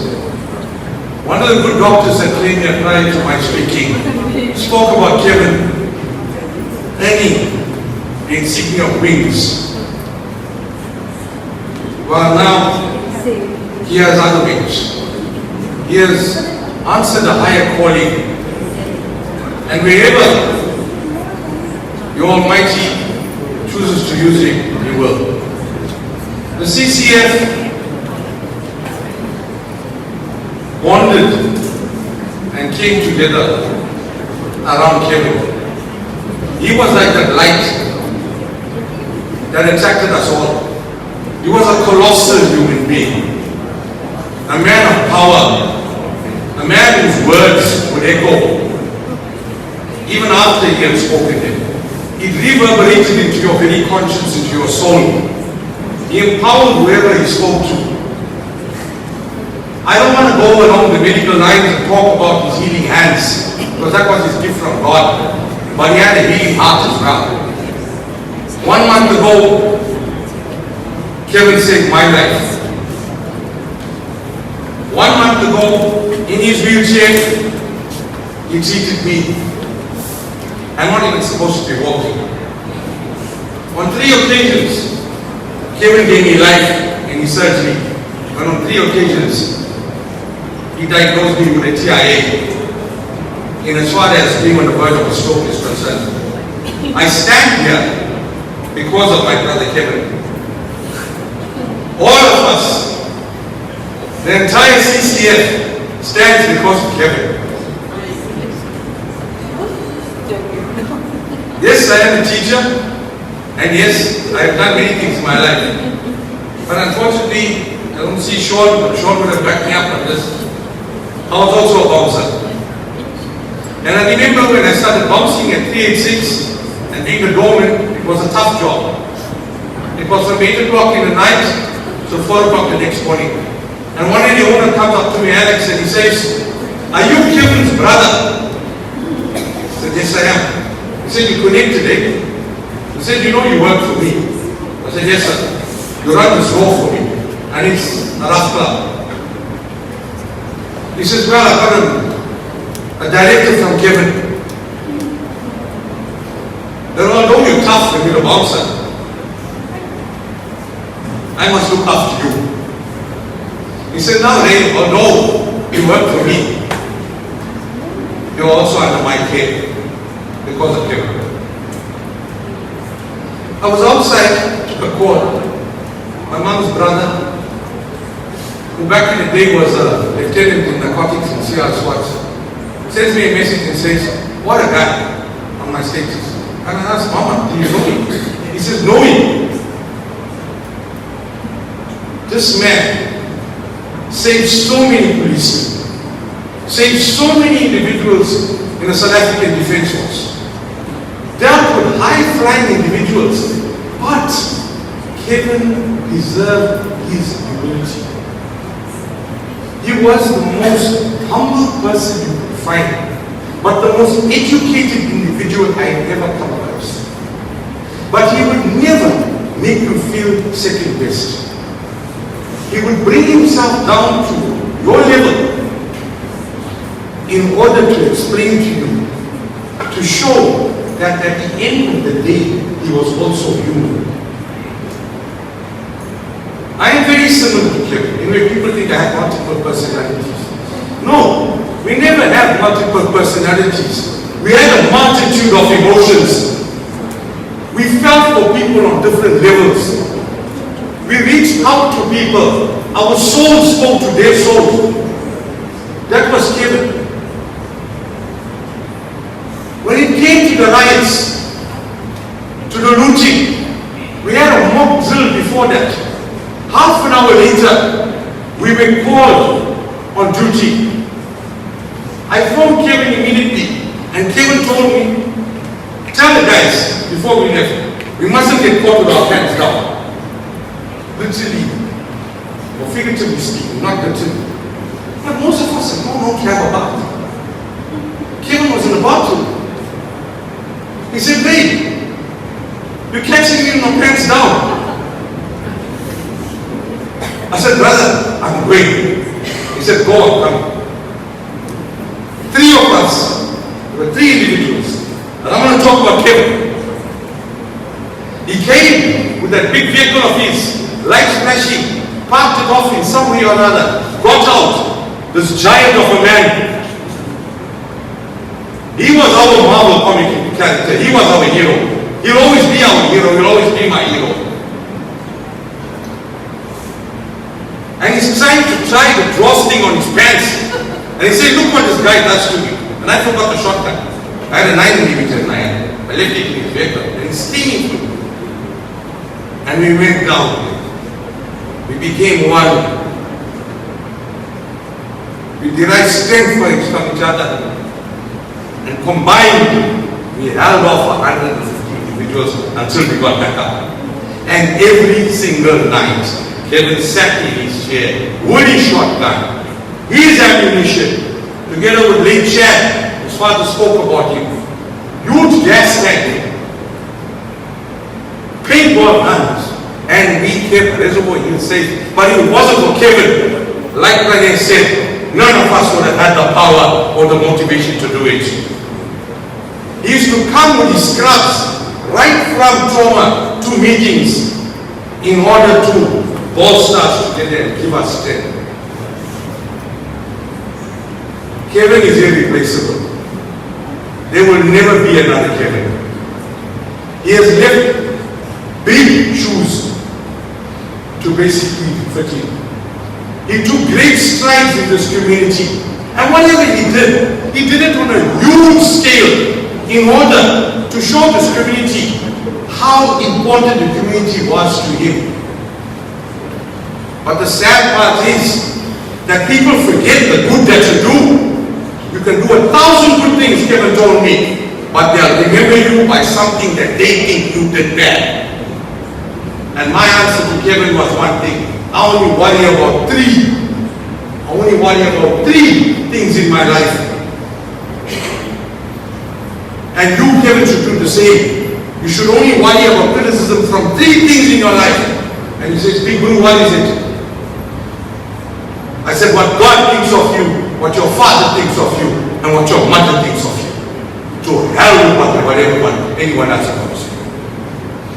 And he took me and said, he got a loud voice. When I left overseas, Kevin took over. But he did a far more classic job than I could have ever dreamt of. And when I came back, I was always honored to take a directive from him. But I feel lost. The CCF. I think I'd be failing in my duty while standing at his head to thank every single friend, especially those of you standing here with your black shirts on, or some of you maybe not even with a black shirt. But what you did for him during his time of need, you will be blessed for an eternity together with your families. You stood by him as a brother. And the last treatment that he gave me, he said in front of my brother, Ray, I don't have many friends anymore. And I told this to him. I have brothers. Kevin decided to say goodbye on Human Rights Day. And that is huge. On Human Rights Day, we lift our fist up and basically fight against any form of injustice.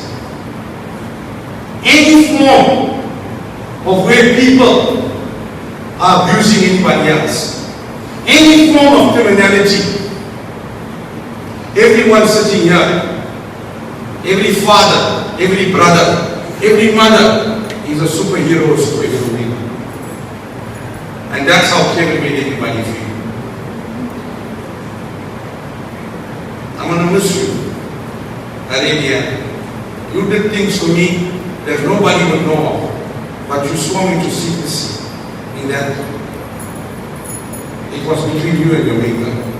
And I know very well that wherever you are going, it is the highest place that is reserved for people with a soul like yours. You're a big guy with a huge heart. And even if you didn't have, you gave. The CCF pays tribute to you, sir. Not as a doctor, not as a crime fighter, not as a community activist, not as a philanthropist, but as a brother. A man that will always be in our hearts. I hope and wish that the younger generation takes a leaf out of the short book of your life. But your chapters were huge. And nobody can ever have a script the way your life turned out. The one thing I learned from you was to forgive. But you also told me, Ray, never forget. In the words of Shakespeare, now cracks a noble heart.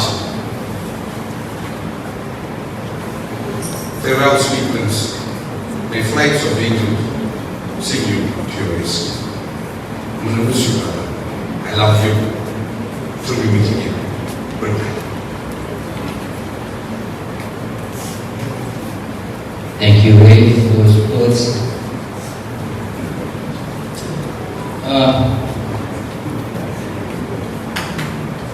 Jobs practice was like a family home.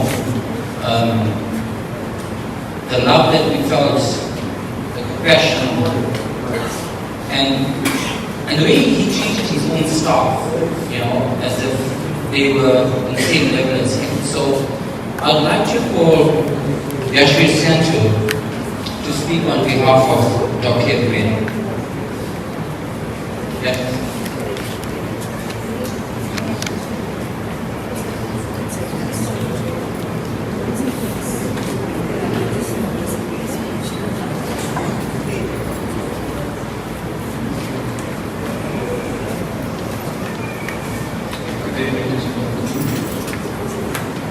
We gather here today with heavy hearts to honor and celebrate the life of Dr. Kevin Naidu, a man whose presence was a gift to so many. He was more than just an exceptional trauma and emergency doctor. He was a lifesaver in every sense of the word, whether in the hospital, on the streets, or within the community. Dr. dedicated himself to serving others, always putting their needs before his own. But beyond his incredible skills as a doctor, Kevin was a man of deep kindness, humility, and unwavering generosity. He didn't just treat patients, he comforted them. He didn't just lead, he inspired. And for those of us who had the privilege of knowing him, he wasn't just a colleague, mentor, or friend. He was family. I will always remember the day Doc hired me, and in my first week of work, we had already responded to 3 emergency scenes. One of which was a pregnant woman who was a victim of a terrible pedestrian rape accident. That woman and the child that was born are alive today because of Doc's work. That was Kevin. Always ready to help, always there when I needed him, always leading with his heart. I've known Dr. much longer than most of our staff members. I remember coming into the practice that operated out of boxes and makeshift shelves, into growing to be one of the most efficient and productive practices that will ever touch this world. From seeing maybe 6 to 10 patients a day, to almost 40 on a normal. Doc and I have always had our differences and disagreements, especially in the beginning. But Doc took his time with me and taught me almost everything I know. That's one thing that I'm grateful for. It has made me the nurse that I am today, and I can say it was a nurse that he was very proud of. Many of us know that Doc had numerous health issues, especially in the last year. But his eagerness to get back to the practice was unwavering. He tried his best to serve, even when he was in need of help. He never gave up on his patients. He lived for them. Doc was hopeful that one day he would get to live up to his full potential again. He had a dream for his boys, a dream that we hoped would still make a reality. His absence leaves a void that cannot be filled, but his legacy of compassion, service, and love will continue to live on in all of us. Though we grieve today, we also give thanks to the time we had with him, all the lessons that we learned. Dr. Kevin Naidu, you are a beacon of light in this world, and that light will never fade.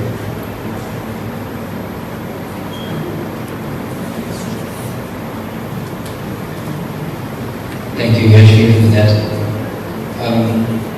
I don't know if many of you may know this, but one of the visions and dreams of Dr. Kevin Naidu was to open a medical center in Reservoir Hills, 24-hour trauma unit.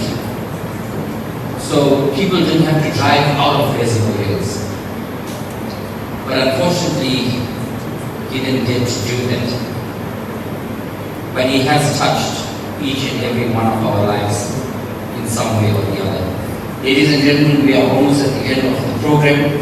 I've been asked by the family to ask you not to leave because there are meals provided. So if we could just hang around after.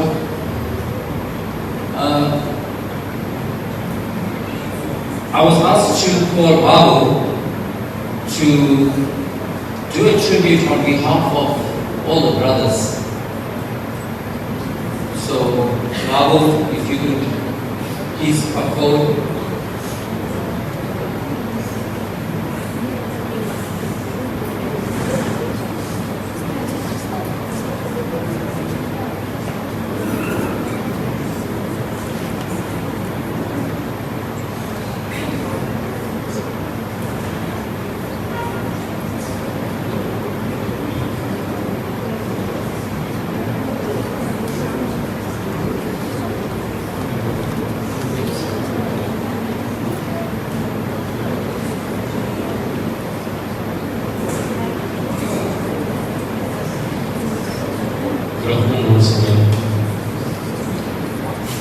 Tribute to Dr. Kev from a group of friends who helped him through the most challenging time of his life. You guys know who you are. It goes. Dr. Kevin Naidu, full of service, compassion, and community. It is with a heavy heart that I stand before you today as we all bid farewell to a man whose life was a beacon of purpose, passion, and unwavering commitment. Our beloved Dr. Kevin Naidu. Dr. Kev was the foremost friend, confidant, community activist before he was a medical practitioner. He was an exceptional doctor. He was proactive, progressive, and deeply compassionate. He was a true humanitarian. And how fitting it is that today, on Human Rights Day, we gather to honor his life, his mission, and to send him on his final journey home. To us, Dr. Kev wasn't just a doctor or a friend. He was our very own superhero.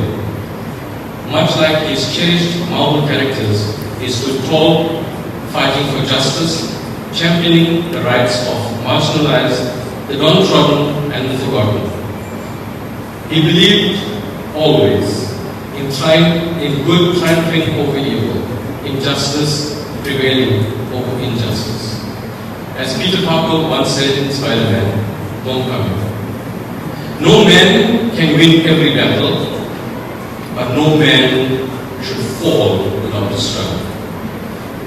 And struggle he did, not without weakness, but out of relentlessness. He drove for a better world around him. Today, we don't really mourn the loss of a man. We honor the legend of someone who redefined what a hero actually meant.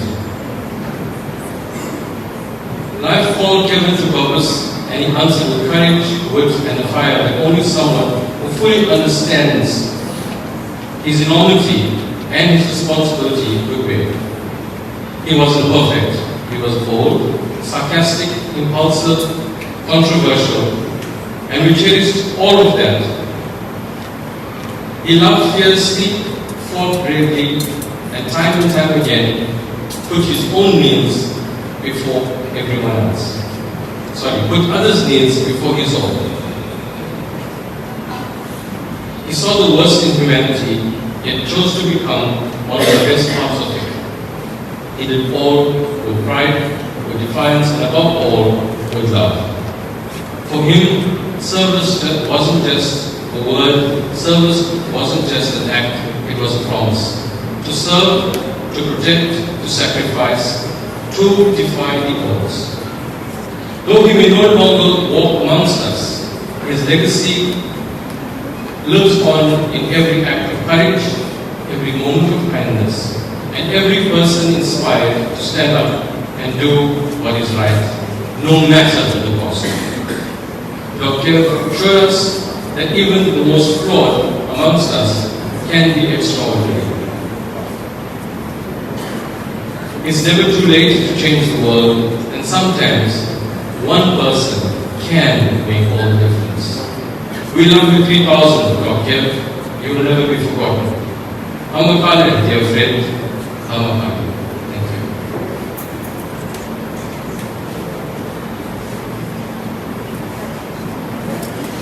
Thank you, Baba, for those words.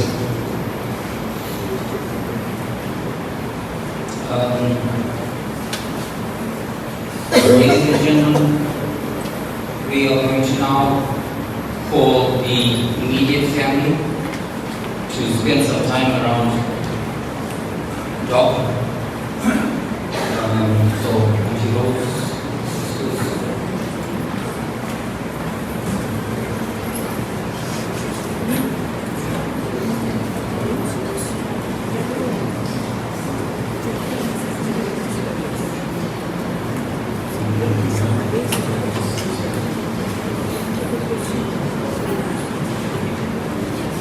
while the family is busy, I would like to call Ruben from the Rotary Club to pay tribute to Dr. Kevin.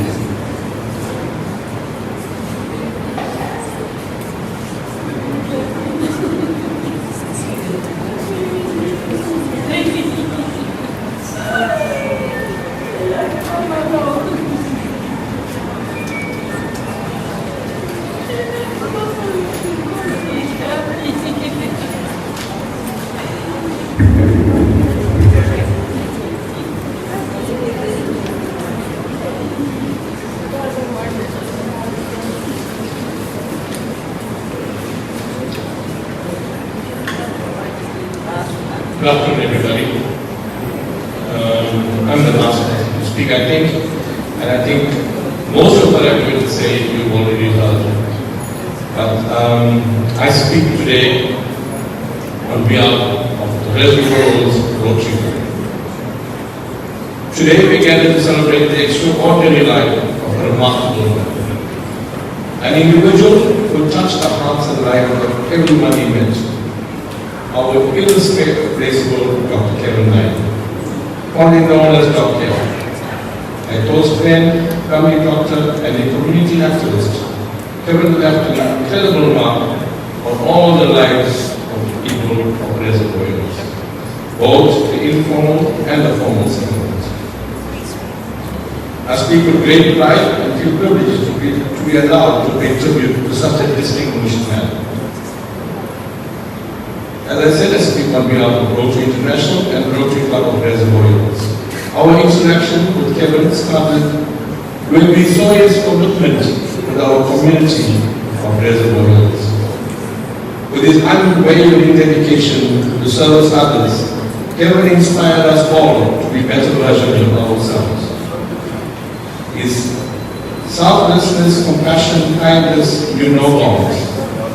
And he spent his life making a positive impact on our community. As Dr. Kevin went above and beyond to care for his patients, offering them just more than medical advice, but also a listening ear and comforting presence. If you saw Dr. Kevin as a patient, you left as a friend. His commitment to healing and helping others was evident in everything he did. But Kevin was more than just a doctor or an activist. He was a true friend, a confidant, a source of strength to so many. His generosity, empathy, and love inspired us all to be more compassionate, more understanding, and more human. Kevin was a doctor that stood in hospitals to the elderly, sick, and the weak. If there was an accident in Reservoirs, Kevin was always on the scene, most of the time even before the emergency services could respond. When COVID hit, it did not worry Kevin. His surgery was open and he was on call 24/7 to the public. During the time of the cyclone in Trombat, early last year, Kevin closed his practice for 2 weeks and set up a makeshift trauma room in a marquee on-site in Trombat and assisted the community with treatment and medication for free. This was the quality of our job here. During the rioting in Reservoirs, Kevin was there standing shoulder to shoulder with our police and the CPF, and often taking up 2 spaces because of his size. And if you knew Kevin, he was literally larger than life. A person that was not scared to take a hit to the team, knowing that if somebody shot, they would not miss it. His personality, humility, humor, love, and service to his community perfectly suited the larger than life figure here. Kevin's actions and his great service to the underprivileged and our community did not go unnoticed. We at the Rotary Club of Reservoir Hills admire his dedication to the people, and we awarded him the highest award that Rotary can offer anyone. And we conferred on him the Rotary International Award, the Paul Harris Award, thus making him a Paul Harris. The Rotary Paul Harris Award is conferred on individuals who display exceptional service skills to the community and the underprivileged. Kevin's service to our community ticked all the boxes and exceeded the requirements to qualify for this exceptional award. He was an exceptional man. We also would like to offer our sincere condolences to his mom, Mrs. Rose Naidu, and we hope you find peace in knowing that you raised an amazing human being. As we say goodbye to this incredible person, we take comfort in the knowledge that his legacy will live on with us all. We continue to draw strength from his example and inspiration from his life. And we will strive to make a difference in the world just as he did. Rest in peace, dear Kev. Your memory will be a blessing for us all. Rest in peace. Your shift is over. Thank you.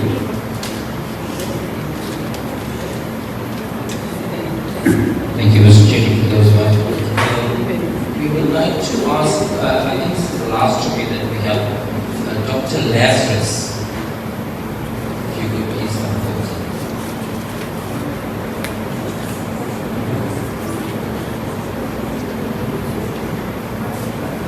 Good evening, everybody.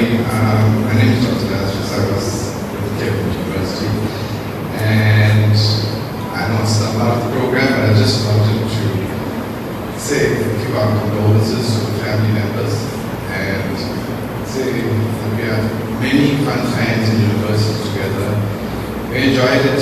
We used to party hard, and we used always to say that if we party hard enough, that will kill all the weak brain cells and only the strong will survive. So, just on behalf of his university pals, which are known as Unishop Boys, we still stay in contact. We'd just like to pass our condolences and may so rest in peace. Thank you.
Good afternoon. All protocols observed. I have the arduous task of giving the vote of thanks from our grieving mother, Rose Naidu. I want to thank everyone for coming to show their love and support at this time. I want to also say a special vote of thanks to the following people. The doctors of Bristol Hospital, to all the teams of which doctors served our community with love and pride, to Kim's family and friends for the financial and moral support. Last but not least is amazing Dr. Kim, for loyally standing by him. If I failed to acknowledge anyone, please accept my apologies in our time of grief. In closing, on behalf of the Naidu family, please join us in the meals that has been prepared. Thank you.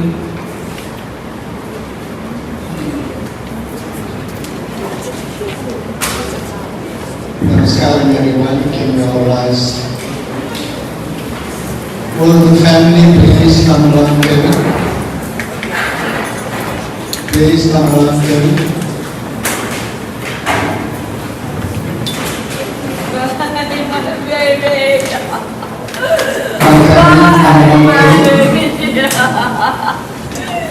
I'm gonna leave Mama and go in there. Oh, you can see Mama.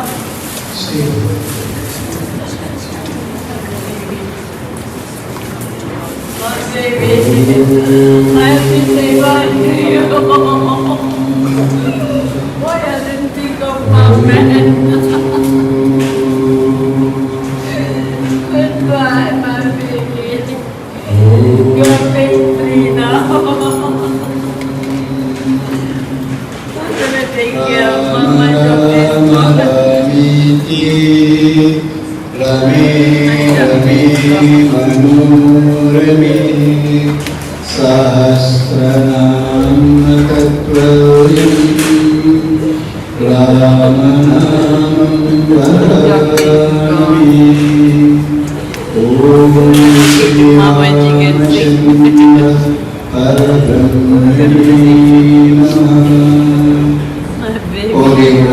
ప్రపంచము కలగ చేసిన తండ్రి, జీవుని వేలాకు రక్ష పుట్టించిన తండ్రి,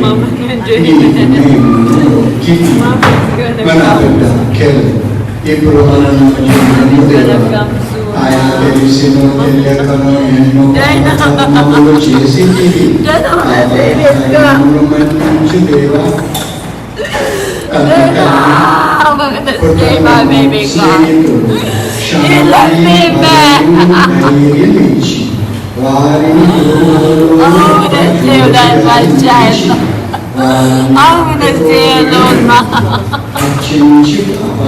He was my bodyguard.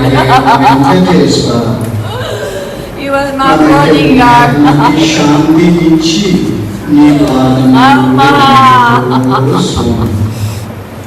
Oh my God. He said the Naidu boys were cursed. He always said, Mom, the Naidu boys are cursed, Mom. That's where all the Naidu boys went. He said the Naidu boys were cursed. Now he's giving Mom and doing baby. Mom is gone. Mom is gone.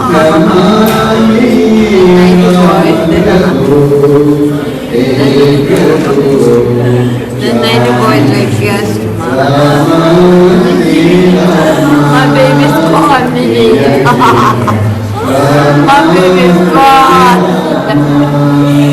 He never think of me, he's gone to his family.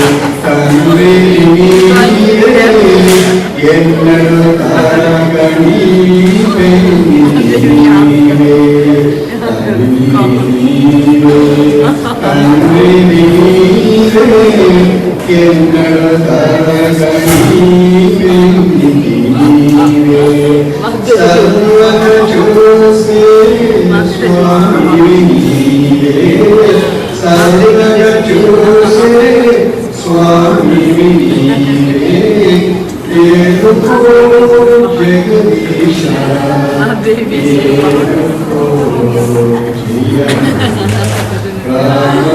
won't be the same anymore. It won't be the same love anymore. My baby's gone. My baby's gone. My baby's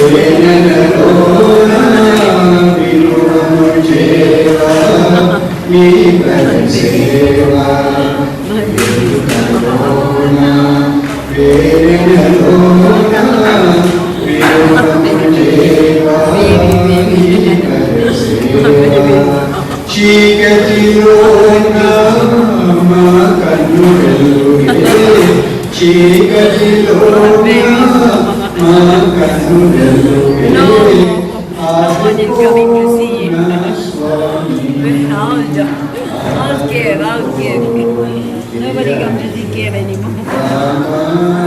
No one has to come and see Kev anymore. No one has to come and see Kev. No one has to come and see Kev anymore. My baby. My baby, wake up, my baby. My baby, wake up, you left mom. You're leaving mom and going, baby. My baby, you're leaving mom.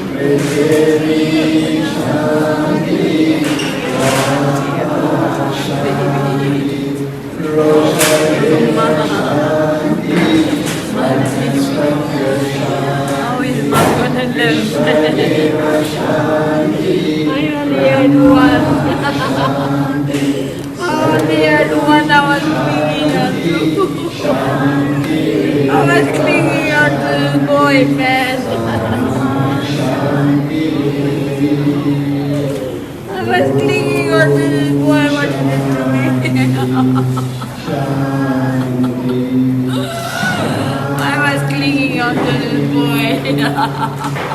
Thank you, brothers and sisters, for being here today and sharing.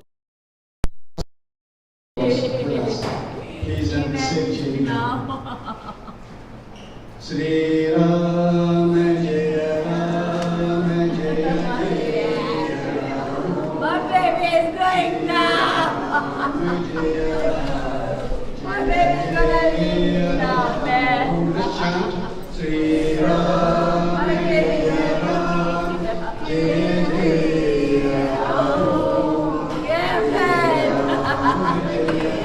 Kevin, you're leaving mama.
Ram, Jaya Jaya Ram, Shri Ram, Jaya Ram, Jaya Jaya Ram, Shri Ram.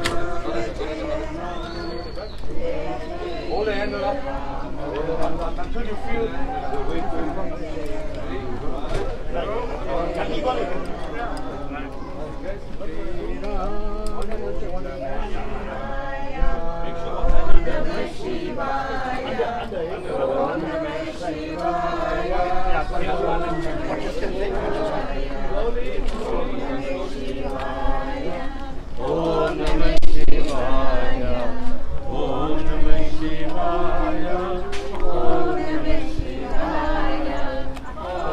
Easy guys,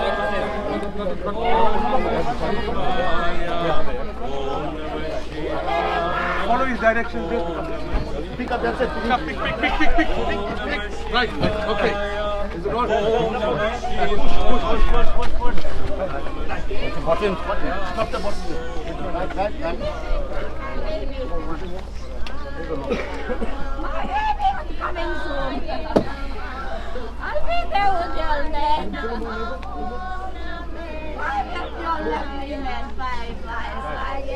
I'll be there soon, my baby. We'll be there. Let's do the dance there first. Okay, let's just hold on that.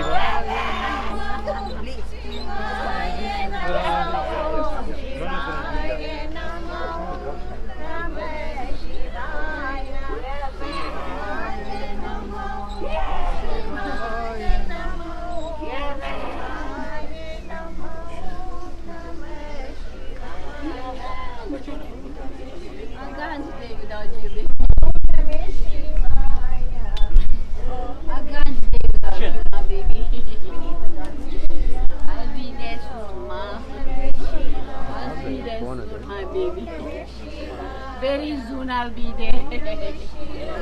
I can't live in that house without you. Very soon, my baby. I'll be there soon, my baby. I'll be there, my baby. You didn't think of mom, man. You didn't think of mom. Why did you think of mom?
Maybe we went to the crematorium. 5 kilometers per hour, slow as possible.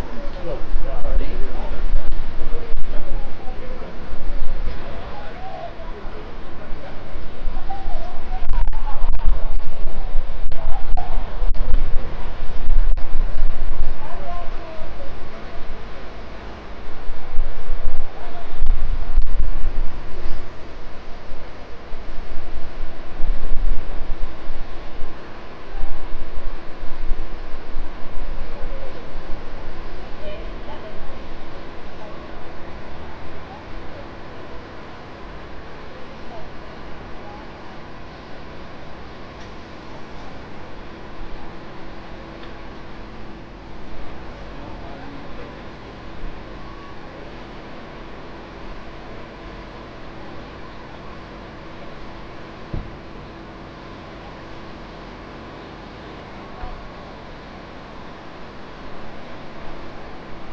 வடிவில் என்ன துணை முருகா சிவபெருமான் உந்தன் தந்தை அல்லவோ பார்வதி அம்மா உன் தாய் அல்லவோ சிவபெருமான் உந்தன் தந்தை அல்லவோ பார்வதி அம்மா உன் தாய் அல்லவோ ஸ்ரீகணேசா உந்தன் அண்ணன் அல்லவோ இந்த பாடும் இந்த வீர் உந்தன் பிள்ளை அல்லவோ ஸ்ரீகணேசா உந்தன் அண்ணன் அல்லவோ இந்த பாடும் இந்த வீர் உந்தன் பிள்ளை அல்லவோ ஓம் முருகா ஓம் முருகா சரவண பவமுல வடிவேலா ஓம் முருகா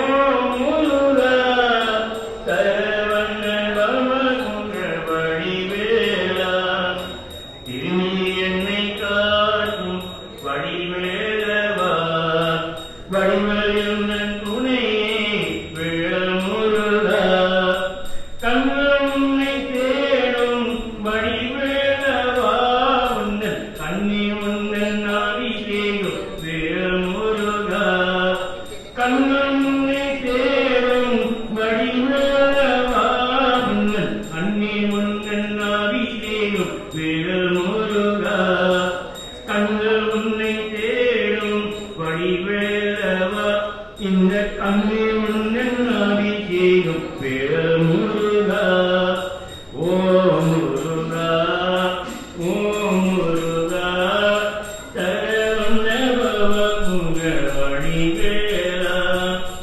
ஓம் முருகா ஓம் முருகா சரவண பவமுக வடிவேலா சரவண பவமுக வடிவேலா சரவண பவமுக வடிவேலா.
Friends and families, we have now come to the final moments where we have to lay to rest the mortal remains of our beloved Kevin Naidu.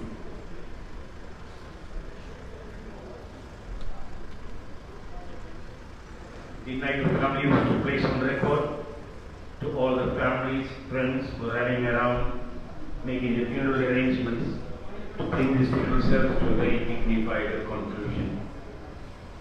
I, on behalf of Pandaan Funeral Services, Vicky Murli, the Director Clive Murli, the management and staff, convey our heartfelt and sincere condolences to the Naidu family. In your time of deep sadness and sorrow, our prayers and thoughts are with you.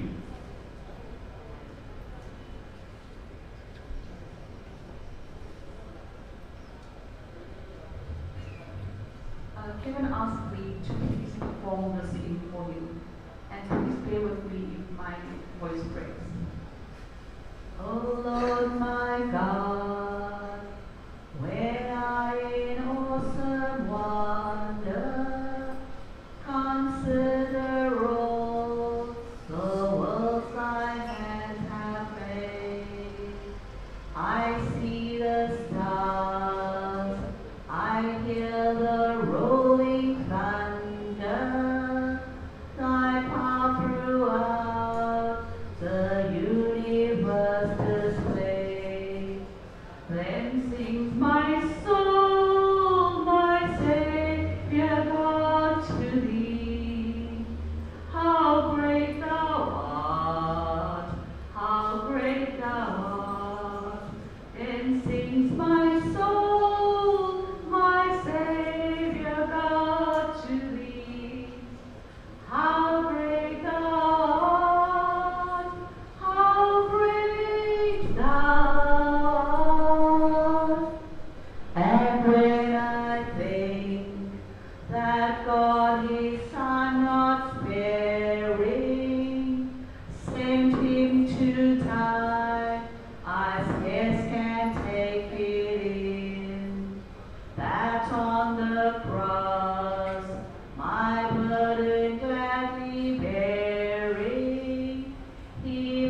away my sin.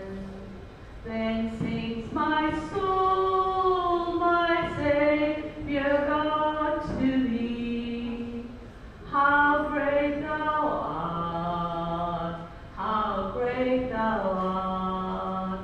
Then sings my soul, my Savior God to thee. How great thou art, how great thou art.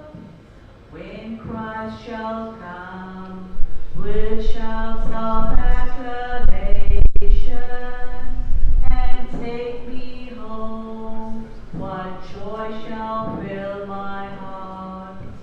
Then I shall bow in humble adoration and thus proclaim, my God, how great thou art. Then sings my soul, my Savior God to thee. How great thou art, how great thou art. Then sings my soul, my Savior God to thee. How great thou art, how great thou art.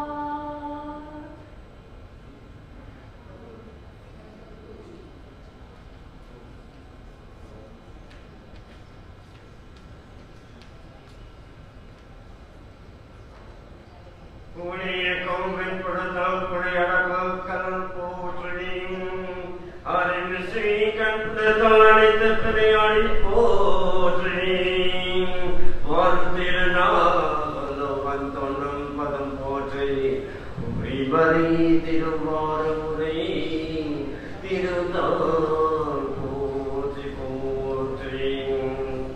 turi balete.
Ladies and gentlemen, on behalf of the family, we would like to say thank you to everybody for taking the time and coming out, sympathizing with the family and showing your love for Auntie Rose and the family. In this time, I was asked to remind you all to please go back to Javida Hall. There are meals that have been served. So once we close the box and go to the back, can the family and friends please go back to the hall. At this time, I would like to call just the boys, the CCF boys, the Brotherhood boys, to come and pay your last respects to our brother. So, guys. CCF calling.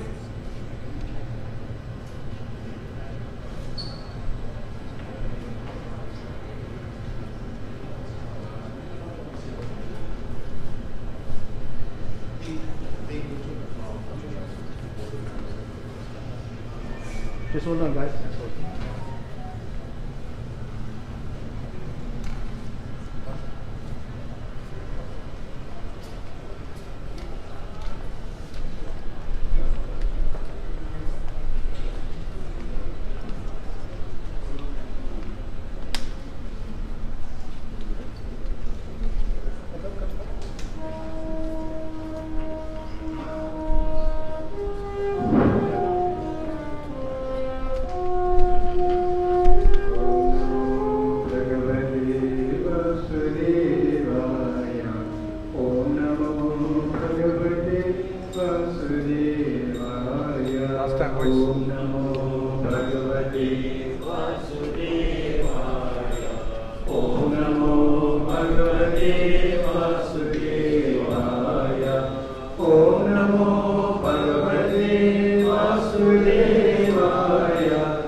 Go down a bit. I'm going to push it slowly.